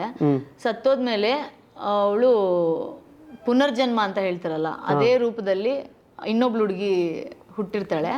ಅವನ ಮಗ, ತಾಯಿ ಮಗ ಆ ಹುಡುಗಿನ, ಅವನ ಸಿನಿಮಾ ಡೈರೆಕ್ಟರ್ ಆಗಿರ್ತಾನೆ ಆ ನಾಟಕದಲ್ಲಿ. ಸೊ ಹಿಂಗೆ ಎಲ್ಲೋ ನೋಡ್ತಾನೆ, ಅವಳ ತಾಯಿದೇ ಫುಲ್ ರೂಪ ನೋಡಿದಾಗ ಅವ್ನು ಶಾಕ್ ಆಗ್ತಾನೆ. ಆ ಥರದ್ದು ಒಂದು ಕ್ಯಾರೆಕ್ಟರ್ ಇದ್ದಿದ್ದು. ಸೊ ನಾನು 55-60 ಇಯರ್ಸ್ ರೋಲ್ ಪ್ಲೇ ಮಾಡ್ತಾ ಈ ಕಡೆ ಒಂದು ಕಡೆ, ಮತ್ತು ಇನ್ನೊಂದು ಕಡೆ ಒಂದು 20 ಇಯರ್ಸ್ ಹುಡುಗಿ ಕ್ಯಾರೆಕ್ಟರ್ ಪ್ಲೇ ಮಾಡೋದು. ಸೊ ನನಗೆ ಅದು 2 ಕ್ಯಾರೆಕ್ಟ್ರು ಸಿಕ್ಕಾಪಟ್ಟೆ ಕಲ್ತ್ಕೊಂಡಿದ್ದ ನಾಟಕ ನಾನು ಅದರಲ್ಲಿ. ತುಂಬ ಅಂದರೆ ಎಷ್ಟೊಂದು ಜನ ಬಂದು ಈ 2 ಡಿಫ್ರೆನ್ಸ್ನ ನೀನು ಹೆಂಗೆ ಮಾಡಿದೆ ಅಂತ ಹೇಳ್ತಾಯಿದ್ರು ನನಗೆ ಆಡಿಯನ್ಸಸ್ಸು. ಸೊ ಆ ಆಡಿಯನ್ಸ್ ರೆಸ್ಪಾನ್ಸಸ್ಸು ನನ್ನ ಥಾಟ್ಸ್ ಎಲ್ಲ ಇನ್ನೂ ಜಾಸ್ತಿ ಚೇಂಜ್ ಮಾಡೋಕ್ಕಾಗ್ತಾಯಿತ್ತು. ಓಕೆ. ಸೊ ಅದು ನನಗೆ ಒಳ್ಳೆ ಕಲಿಕೆ ಕೊಟ್ಟಿದ್ದು. ಅದಾದಮೇಲೆ ನಾನು ನೀನಾಸಮ್ ವರ್ಕ್ಶಾಪ್ಸ್ಗಳು, ರಂಗಾಯಣ, ಈ ಹುಲಿಗಪ್ಪ ಕಟ್ಟಿಮನಿಯವ್ರ ಜೊತೆ ಎಲ್ಲ ಕೆಲಸ ಮಾಡಿದೆ 1 ವರ್ಷ. ಅಂದರೆ ಕೋರ್ಸು ಮಾಡ್ತಾ ಅದು ಕಂಪ್ಲೀಟ್ಲಿ ಸ್ಟೈಲೈಸ್ಡ್ ಆ್ಯಕ್ಟಿಂಗ್. ಹೆಂಗನ್ಸ್ತು ನನಗೆ, ನಾನೇನೋ ಕಲ್ತಿರೋದು ಇಷ್ಟು ಸಾಕಾಗ್ತಾ ಇಲ್ಲ ನನಗೆ, ಇನ್ನೂ ಬೇರೆ ಏನೋ ಇರ್ಬೋದು. ಈ ಡೈರೆಕ್ಟರ್ ಹತ್ರ ಹೋದ್ರೆ ಇನ್ನೇನೋ ಕಲಿಬೋದು, ಈ ಡೈರೆಕ್ಟ್ರು ಬೇರೆ ಪ್ರಾಸೆಸ್ ಮಾಡ್ಬೋದು. ಕೆಲವರು ಬರೀ ದೇಹ ದಂಡಿಸೋದ್ರ ಬಗ್ಗೆ ತುಂಬ ಮಾಡ್ತಾರೆ, ಮತ್ತೆ ಬರೀ ಮೊಮೆಂಟಮ್ಸ್ ಬಗ್ಗೆ, ವೇವ್ಸ್ ಬಗ್ಗೆ ಮಾಡಿಸ್ತಿರ್ತಾರೆ. ಇನ್ನೊಬ್ರು ಸ್ಪಷ್ಟನೆ ಬಗ್ಗೆ ಮಾಡಿಸ್ತಿರ್ತಾರೆ. ಮತ್ತೆ ರಿಯಲಿಸ್ಟಿಕ್ ಪ್ಲೇ ಅಂತ ಇದೆ, ಸ್ಟೈಲೈಸ್ಡ್ ಆ್ಯಕ್ಟಿಂಗ್ ಅಂತ ಇದೆ, ಮತ್ತೆ ಈ ಹಳೆ ಕಂಪ್ನಿ ನಾಟಕ ಮಾಡೋದೆಲ್ಲ ಅದೇ ಬೇರೆ ಥರ ಆ್ಯಕ್ಟಿಂಗ್. ಸೊ ಈ ಥರ ಒಂದೊಂದು ತಿಳ್ಕೊತಾ ನಾನು ಕಲಿತಾ ಇರೋದೇ ನನಗೆ ಸಾಕಾಗ್ತಾ ಇಲ್ಲ ಅಂತ ಅನ್ಸಕ್ಕೆ ಶುರು ಆಗೋಗಿತ್ತು ನನಗೆ. ಇದು ಅಂದರೆ ಇದು ಫಿಕ್ಸೆಡ್ ಅಂತ ಏನಿಲ್ಲ, ಇಲ್ಲ. ಇದು ಆ್ಯಕ್ಟಿಂಗು, ಈ ಮೂವಿ ಪರ್ಪಸ್ಸು, ಈ ಥಿಯೇಟ್ರದು ಆ್ಯಕ್ಟಿಂಗ್ ಇವೆಲ್ಲ ಏನಿದೆ, ಒಂದು ಫೈನಲ್ ಅಂತ ಏನಿಲ್ಲ. ಅದು ಡೇ ಬೈ ಡೇ ಚೇಂಜ್ ಆಗ್ತಾನೆ ಇರ್ತದೆ, ಅಪ್ಡೇಟ್ ಆಗ್ತಾನೆ ಇರುತ್ತೆ. ಹೌದು, ಕೊನೆ ಇದ್ದಂತಾನೆ ಇಲ್ಲ. ಅದು ಎಷ್ಟು ಕಲಿತಾನೆ ಹೋಗ್ತೀವಿ, ಎಂಡೇ ಇಲ್ಲ. ಒಂದು ಡಿಗ್ರಿ ಡಿಗ್ರಿ ಮುಗ್ದೋಯ್ತು ಅಂತ, ಇದು ಮುಗಿಯೋದೇ ಇಲ್ಲ. ಹೌದು, ಇದಂತೂ ನಿಜಾನೇ. ಅದೇ ನನಗೆ ಇಷ್ಟೆಲ್ಲ ಅಂದ್ಕೊಳ್ತಾ ಇವಾಗಿನ ರಿಯಾಲಿಟಿಗೆ ಏನು ಹೇಳಬೇಕು, ಅಥವಾ ಈ ಪಾಡ್ಕಾಸ್ಟಿಂದ ಅಟ್ಲೀಸ್ಟ್ ಏನನ್ನ ನಾನು ನಿಜವಾಗ್ಲೂ ಕನ್ವೆ ಮಾಡಬೇಕು ಆಡಿಯನ್ಸ್ಗೆ ಅಂತ ಏನು ಅನ್ನಿಸ್ತಿದೆ ಅಂದರೆ, ಇವಾಗ ನನಗೆ ಏನು ಪ್ಲ್ಯಾನೇ ಇರಲಿಲ್ಲ ನಾನು ಆ್ಯಕ್ಟರ್ ಆಗಬೇಕು ಅನ್ನೋದು. ಸೊ ಎಷ್ಟೊಂದು ಜನ ಪ್ಲ್ಯಾನ್ ಇಟ್ಕೊಂಡಿರ್ಬೋದು, ಬಟ್ ಮ್ಯಾಕ್ಸಿಮಮ್ ಜನ ಇಟ್ಕೊಳ್ದೇನೆ ಬಂದಿರ್ತಾರೆ. ಎಷ್ಟೊಂದು ಜನ ನೀವು ಕೇಳಿದ್ರೆ ಇಂಟರ್ವ್ಯೂಸಲ್ಲಿ ನನಗೆ ಗೊತ್ತೇ ಇರಲಿಲ್ಲ ನಾನು ಆ್ಯಕ್ಟರ್ ಆಗ್ತೀನಿ ಅಂತಾನೆ ಹೇಳಿರ್ತಾರೆ. ಬಟ್ ಹಂಗೆ ಏನನ್ನೋ ಕಲಿತಾ ಇವಾಗ ನೋಡಿ, ಈ ಆರ್ಟಿಸ್ಟ್ ಅನ್ನೋದು ಒಂಥರ ಅದು ತುಂಬ ಇಂಟ್ರೆಸ್ಟಿಂಗ್ ಆಗಿ ಕಲಿಕೆಯ ಮೂಲಕ ನಾನು ಪೋರ್ಟ್ರೇ ಆಗಬೇಕು ಅನ್ನೋದಕ್ಕಿಂತ ಜಾಸ್ತಿ ನನ್ನ ಫ್ರೆಂಡ್ಸ್ ನನ್ನನ್ನು ನೋಡಬೇಕು, ನನ್ನ ಫ್ಯಾಮಿಲಿ ನಾನು ನೋಡಬೇಕು, ಸಿನಿಮಾದಲ್ಲಿ ನೋಡಬೇಕು, ನಾನೇನೋ ಸುಮ್ಮನೆ ರೆಕಗ್ನೈಸ್ ಆಗಬೇಕು, ಸುಮ್ಮನೆ ರೆಕಗ್ನೈಸ್ ಆಗಬೇಕು, ಮಾಡಿಬಿಡ್ಬೇಕು, ಅಥವಾ ಅದರಿಂದ ನನಗೇನೋ ಬೇರೆ ಸಿಗುತ್ತೆ, ಈ ಥರದ್ದಿದೆ. ಬಟ್ ಅದು ಬೇರೆ. ಬಟ್ ನಿಜವಾಗ್ಲೂ ನನಗೆ ಅದರಲ್ಲಿ ಆಸಕ್ತಿ ಇದೆ, ನಾನು ನಿಜವಾಗ್ಲೂ ತುಂಬ ಡೆಡಿಕೇಟಿವ್ ಆಗಿ, ಡೆಪ್ತ್ ಆಗಿ I can do anything for this acting ಅಂತ ಅನ್ಕೊಂಡು ಬರೋದು ಇವಾಗ ತುಂಬ ಕಡಿಮೆ ಆಗಿದೆ. ಅದೊಂದು ಸುಮ್ಮನೆ ಒಂದಿಷ್ಟು ಪೀರಿಯಡ್ಗೆ ಸೀಮಿತವಾಗಿ ರೀಲ್ಸು ಅಥವಾ ಮತ್ತೊಂದು ಜಸ್ಟ್ ಪೋರ್ಟ್ರೇ ಆಗೋದಕ್ಕೋಸ್ಕರ ಅವ್ರಿಗೆ ಆ್ಯಕ್ಚುಲಿ ಬುಡ ಗೊತ್ತಿರಲ್ಲ. ಏನು ನನಗೂ ಗೊತ್ತಿರಲಿಲ್ಲ, ನನಗೆ ಇನ್ನೂ ಗೊತ್ತಾಗಕ್ಕೆ ತುಂಬ ಟೈಮ್ ತಗೊಳುತ್ತೆ ಅನಿಸುತ್ತೆ. ಬಟ್ ಸ್ಟಿಲ್ ನಾನು ಹೇಳ್ತಿರೋದು, ಸೊ ಜಸ್ಟ್ ಹಿಂಗೆ ಬರೋಣ, ಆ್ಯಕ್ಟ್ ಮಾಡೋಣ, 4 ಜನ ಫ್ರೆಂಡ್ಸ್ ಮಚ್ಚ ನಾನು ನಿನ್ನ ನೋಡಿದೆ ಟಿ ವಿನಲ್ಲಿ, ನಾನು ನಿನ್ನ ನೋಡಿದೆ ಅಂತ ಹೇಳಿದ್ರೆ ಸಾಕು ಅನಿಸಿದೆ, ಅದು ಬೇರೆ. ಬಟ್ ಅದಕ್ಕೂ ಬಿಟ್ಟು ಇನ್ನೊಂದು ಪ್ಯಾಷನೇಟ್ ಆಗಿ ಡೆಡಿಕೇಟಿವ್ ಆಗಿ ಕೆಲಸ ಮಾಡ್ತಾ ಇರೋ ಒಂದು ವರ್ಗ ಇದೆ, ಅದು ಬೇರೆ. ಸೊ ಇದೆರಡಕ್ಕೂ ತುಂಬ ಡಿಫ್ರೆನ್ಸ್ ಇದೆ ಅಂತ ನನಗನ್ಸುತ್ತೆ. ಓಕೆ, ಅಂದರೆ ಈ ಇಂಡಸ್ಟ್ರಿಯಲ್ಲಿ ಒಂದು ಹುಡುಗಿಯಾಗಿ ಬಂದು ಆ ಫೇಸ್ ಮಾಡೋದು ಇದೆಲ್ಲ, ಅದು ಯಾವ ರೀತಿ ನಿಮಗೆ ಎಕ್ಸ್ಪೀರಿಯನ್ಸ್ ಆಗಿದೆ ಅದೆಲ್ಲ? ಇದು ಸ್ವಲ್ಪ ಸೆನ್ಸಿಟಿವ್ ಕ್ವೆಶನ್ನೇ, ಬಟ್ ಆದರೆ ಇದು ತುಂಬ ಇಂಪಾರ್ಟೆಂಟ್ ಕ್ವೆಶನ್ ಅಂತ ಅನಿಸುತ್ತೆ ಆರ್ಯ. ಯಾಕೆ ಅಂದರೆ ಈಗಿನ ಕಾಲದಲ್ಲಿ ನಿಜವಾಗ್ಲೂ ಒಂದು ಹುಡುಗಿ ಜೆನ್ಯೂನ್ ವೇನಲ್ಲಿ ಸ್ಟ್ಯಾಂಡ್ ಆಗೋದು, ಲೀಡಾಗಿ ಕೆಲಸ ಮಾಡೋದು ತುಂಬ ಕಷ್ಟ ಇದೆ. ಸೊ ನನಗೆ ಇನ್ನೂ ಅನಿಸುತ್ತೆ, ನಾನು ಕಲ್ತರೂ ಸಾಕಾಗ್ತಾ ಇಲ್ಲ ಅಂತ ಅನಿಸುತ್ತೆ, ಇನ್ನೂ ಏನೋ ಮಾಡಬೇಕು ಅನಿಸುತ್ತೆ, ಇನ್ನೂ ಏನೋ ಕಲಿತಾನೆ ಇರಬೇಕು ಅನಿಸುತ್ತೆ. ಬಟ್ ಇಷ್ಟೆಲ್ಲ ಕಲಿತು ಎಷ್ಟೊಂದು ಆಡಿಷನ್ಸ್ ಎಲ್ಲ ಕೊಡ್ತಾ ಬಂದ್ರೂ ನನಗೆ ಪರ್ಸ್ನಲಿ ಅನಿಸಿದೆ, ನಾನು ಇನ್ನೂ ಒಂದು ಡೆಬ್ಯೂ ಮಾಡೋಕ್ಕಾಗ್ತಿಲ್ಲ cinema as a lead, as a heroine ಆಗಿ ಇನ್ನೂ ನಾನು ಅಲ್ಲಿ ನಿಂತ್ಕೊಳ್ಳೋಕ್ಕಾಗ್ತಿಲ್ಲ. ವೈ ಅಂತ ನಾನೇ ಸುಮ್ಮನೆ ಕೂತ್ಕೊಂಡು ನನ್ನ ಬಗ್ಗೆ ನಾನೇ ಯೋಚನೆ ಮಾಡ್ಕೊಳ್ಬೇಕಾದ್ರೆ ಕ್ವೆಶನ್ ಮಾರ್ಕ್ಸ್ ಎಲ್ಲ ಬರುತ್ತಲ್ಲ ಏನು ಅಂತ. ಈಗ ನಾನು ಒಂದು ಆಡಿಷನ್ಗೆ ಹೋಗ್ತೀನಿ, ಯು ವಿಲ್ ನಾಟ್ ಬಿಲೀವ್, ನಾನು ಇವಾಗ ತನಕ 100+ ಆಡಿಷನ್ಸ್ ಕೊಟ್ಟಿದ್ದೀನಿ. ಸೊ ಈಗ ಒಂದು ಹುಡುಗಿ ಆಡಿಷನ್ ಕೊಡೋಕೆ ಹೋಗ್ಬೇಕಂದ್ರೆ ಆಬ್ವಿಯಸ್ಲಿ ಅವಳು ಚೆನ್ನಾಗಿ ರೆಡಿಯಾಗಿ ಹೋಗಬೇಕು. ಅವಳು ಚೆನ್ನಾಗಿ ರೆಡಿಯಾಗಿ ಹೋಗ್ಬೇಕಂದ್ರೆ ಬಸ್ಸಲ್ಲೆಲ್ಲ ಹೋಗೋಕ್ಕಾಗಲ್ಲ, ಅವಳದೇ ಒಂದಿರುತ್ತೆ, ಅಟ್ಲೀಸ್ಟ್ ಕ್ಯಾಬ್ ಮಾಡ್ಕೊಂಡು ಹೋಗಬೇಕು. ಅವಳಿಗೆ ಅಷ್ಟು ವ್ಯವಸ್ಥೆ ಇರುತ್ತೋ ಇರಲ್ವೋ ಅದು ಗೊತ್ತಿರಲ್ಲ. ಸೊ ಇಷ್ಟೆಲ್ಲವನ್ನು ಅಂದರೆ ಎಲ್ಲವನ್ನು ಇಟ್ಕೊಂಡಿರೋರು ಬೇರೆ, ರಿಚ್ ಫ್ಯಾಮಿಲಿ ಕಿಡ್ಸ್ ಬೇರೆ, ಮತ್ತೊಂದು ಮಗದೊಂದು ಬೇರೆ. ಈಗ ಮಿಡಲ್ ಕ್ಲಾಸ್, ನಾನು ಟಿಪಿಕಲ್ ಮಿಡಲ್ ಕ್ಲಾಸ್ ಹುಡುಗಿರಿಗೆ ಇಷ್ಟು ಡೆಪ್ತಲ್ಲಿ ಆ್ಯಕ್ಟಿಂಗ್ ಬಗ್ಗೆ ಇಂಟ್ರೆಸ್ಟ್ ಇದೆ, ಏನೇನೋ ಮಾಡಬೇಕು ಅಂತ ಇದೆ ಅಂದರೆ ಅವರಿಗೆ ಆಡಿಷನ್ ಕೊಡೋದು ಹಿಂದೆಗಡೆ ಎಷ್ಟು ಕಷ್ಟ ಇರುತ್ತೆ. ಅಂದರೆ ಅವ್ರ ಹತ್ರ ಡ್ರೆಸ್ ಇದೆಯೋ ಇಲ್ವೋ, ಮೇಕಪ್ ಇದೆಯೋ ಇಲ್ವೋ, ಚೆನ್ನಾಗಿ ರೆಡಿಯಾಗಿ ಹೋಗೋಕ್ಕಾಗುತ್ತೋ ಇಲ್ವೋ, ರೆಡಿಯಾಗಿ ಹೋಗೋಕೆ ಆದಾಗ ಅವ್ರು ಬಸ್ಸಲ್ಲಿ ಟ್ರಾವೆಲ್ ಮಾಡೋಕ್ಕಾಗುತ್ತೋ ಇಲ್ವೋ, ಕ್ಯಾಬ್ಗೆ ಹೋಗೋದಕ್ಕೆ ಆ ಕ್ಯಾಬ್ ದುಡ್ಡು ಕೊಡೋಕ್ಕಾಗುತ್ತೋ ಇಲ್ವೋ, ಇಷ್ಟೆಲ್ಲ ಮಾಡಿಕೊಂಡು ಒಂದು ಆಡಿಷನ್ಗೆ ಹೋಗಿರ್ತಾರೆ.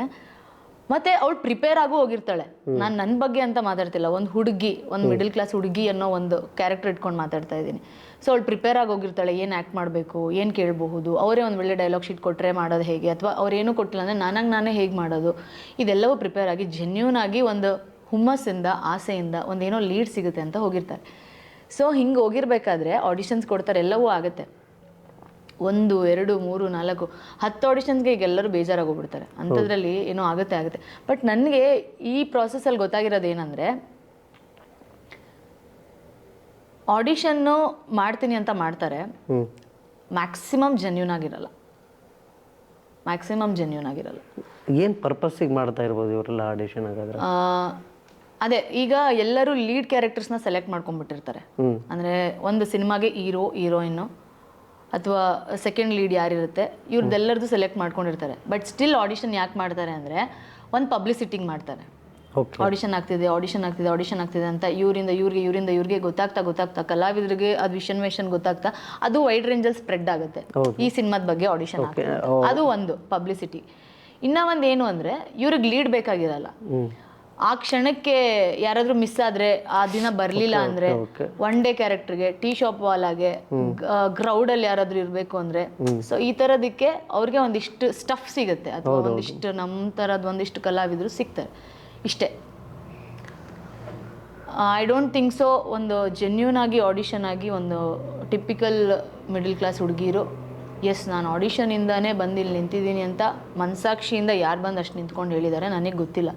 ಬಟ್ ನಾನಿಷ್ಟು ಆಡಿಷನ್ಸ್ಗಳು ಕೊಟ್ಟಿರೋದ್ರಲ್ಲಿ I can openly say that ನಾನು ಎಲ್ಲೂ ರಿಜೆಕ್ಟ್ ಆಗಿಲ್ಲ ಆಡಿಷನಲ್ಲಿ.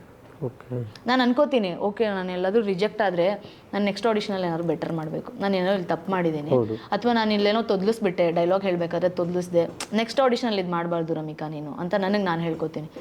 ಅಥವಾ ಪ್ರಾಬಬ್ಲಿ ಅಲ್ಲೆಲ್ಲರದು ನೋಡಿದ್ಮೇಲೆ ಮೋಸ್ಟ್ಲಿ ನಾನು ಇನ್ನೊಂದು ಸ್ವಲ್ಪ ಚೆನ್ನಾಗಿ ರೆಡಿಯಾಗಿ ಬರಬೇಕಿತ್ತೇನೋ, ಈ ಥರ ಸುಮಾರು ಕ್ವೆಶನ್ಸ್ ಬರ್ತವೆ. ಬಟ್ ಎಲ್ಲ ಟೈಮಲ್ಲೂ you are okay, you are good enough, ನಿಮಗೆ ಫೋಟೋಜೆನಿಕ್ ಫೇಸ್ ಇದೆ, ಎವ್ರಿಥಿಂಗ್ ಈಸ್ ಫೈನ್ ಎಲ್ಲ ಹೇಳ್ತಾರೆ.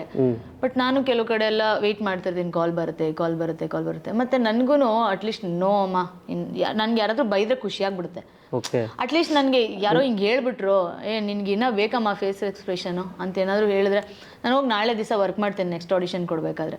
ಬಟ್ ನನ್ನ ಗ್ರಾಫಲ್ಲಿ ಅನಿಸಿದ್ದು ಎಲ್ಲರೂ ಓಕೆ ಫೈನ್, ನೀವು ಇನ್ಫಾರ್ಮ್ ಮಾಡ್ತೀವಿ, ನೀವು ಚೆನ್ನಾಗಿ ಮಾಡಿದ್ದೀರಾ, ಅದು ಇದು ಎಲ್ಲ ಹೇಳಿದ್ಮೇಲೆ ನನಗೆ ಕಾಲ್ಸೇ ಬರಲ್ಲ, ಏನೂ ಬರಲ್ಲ. ಬಟ್ ಹೋಗ್ತಾ ಕಾಲ್ಸ್ ಬರ್ತಾ ಇತ್ತು ನನಗೆ.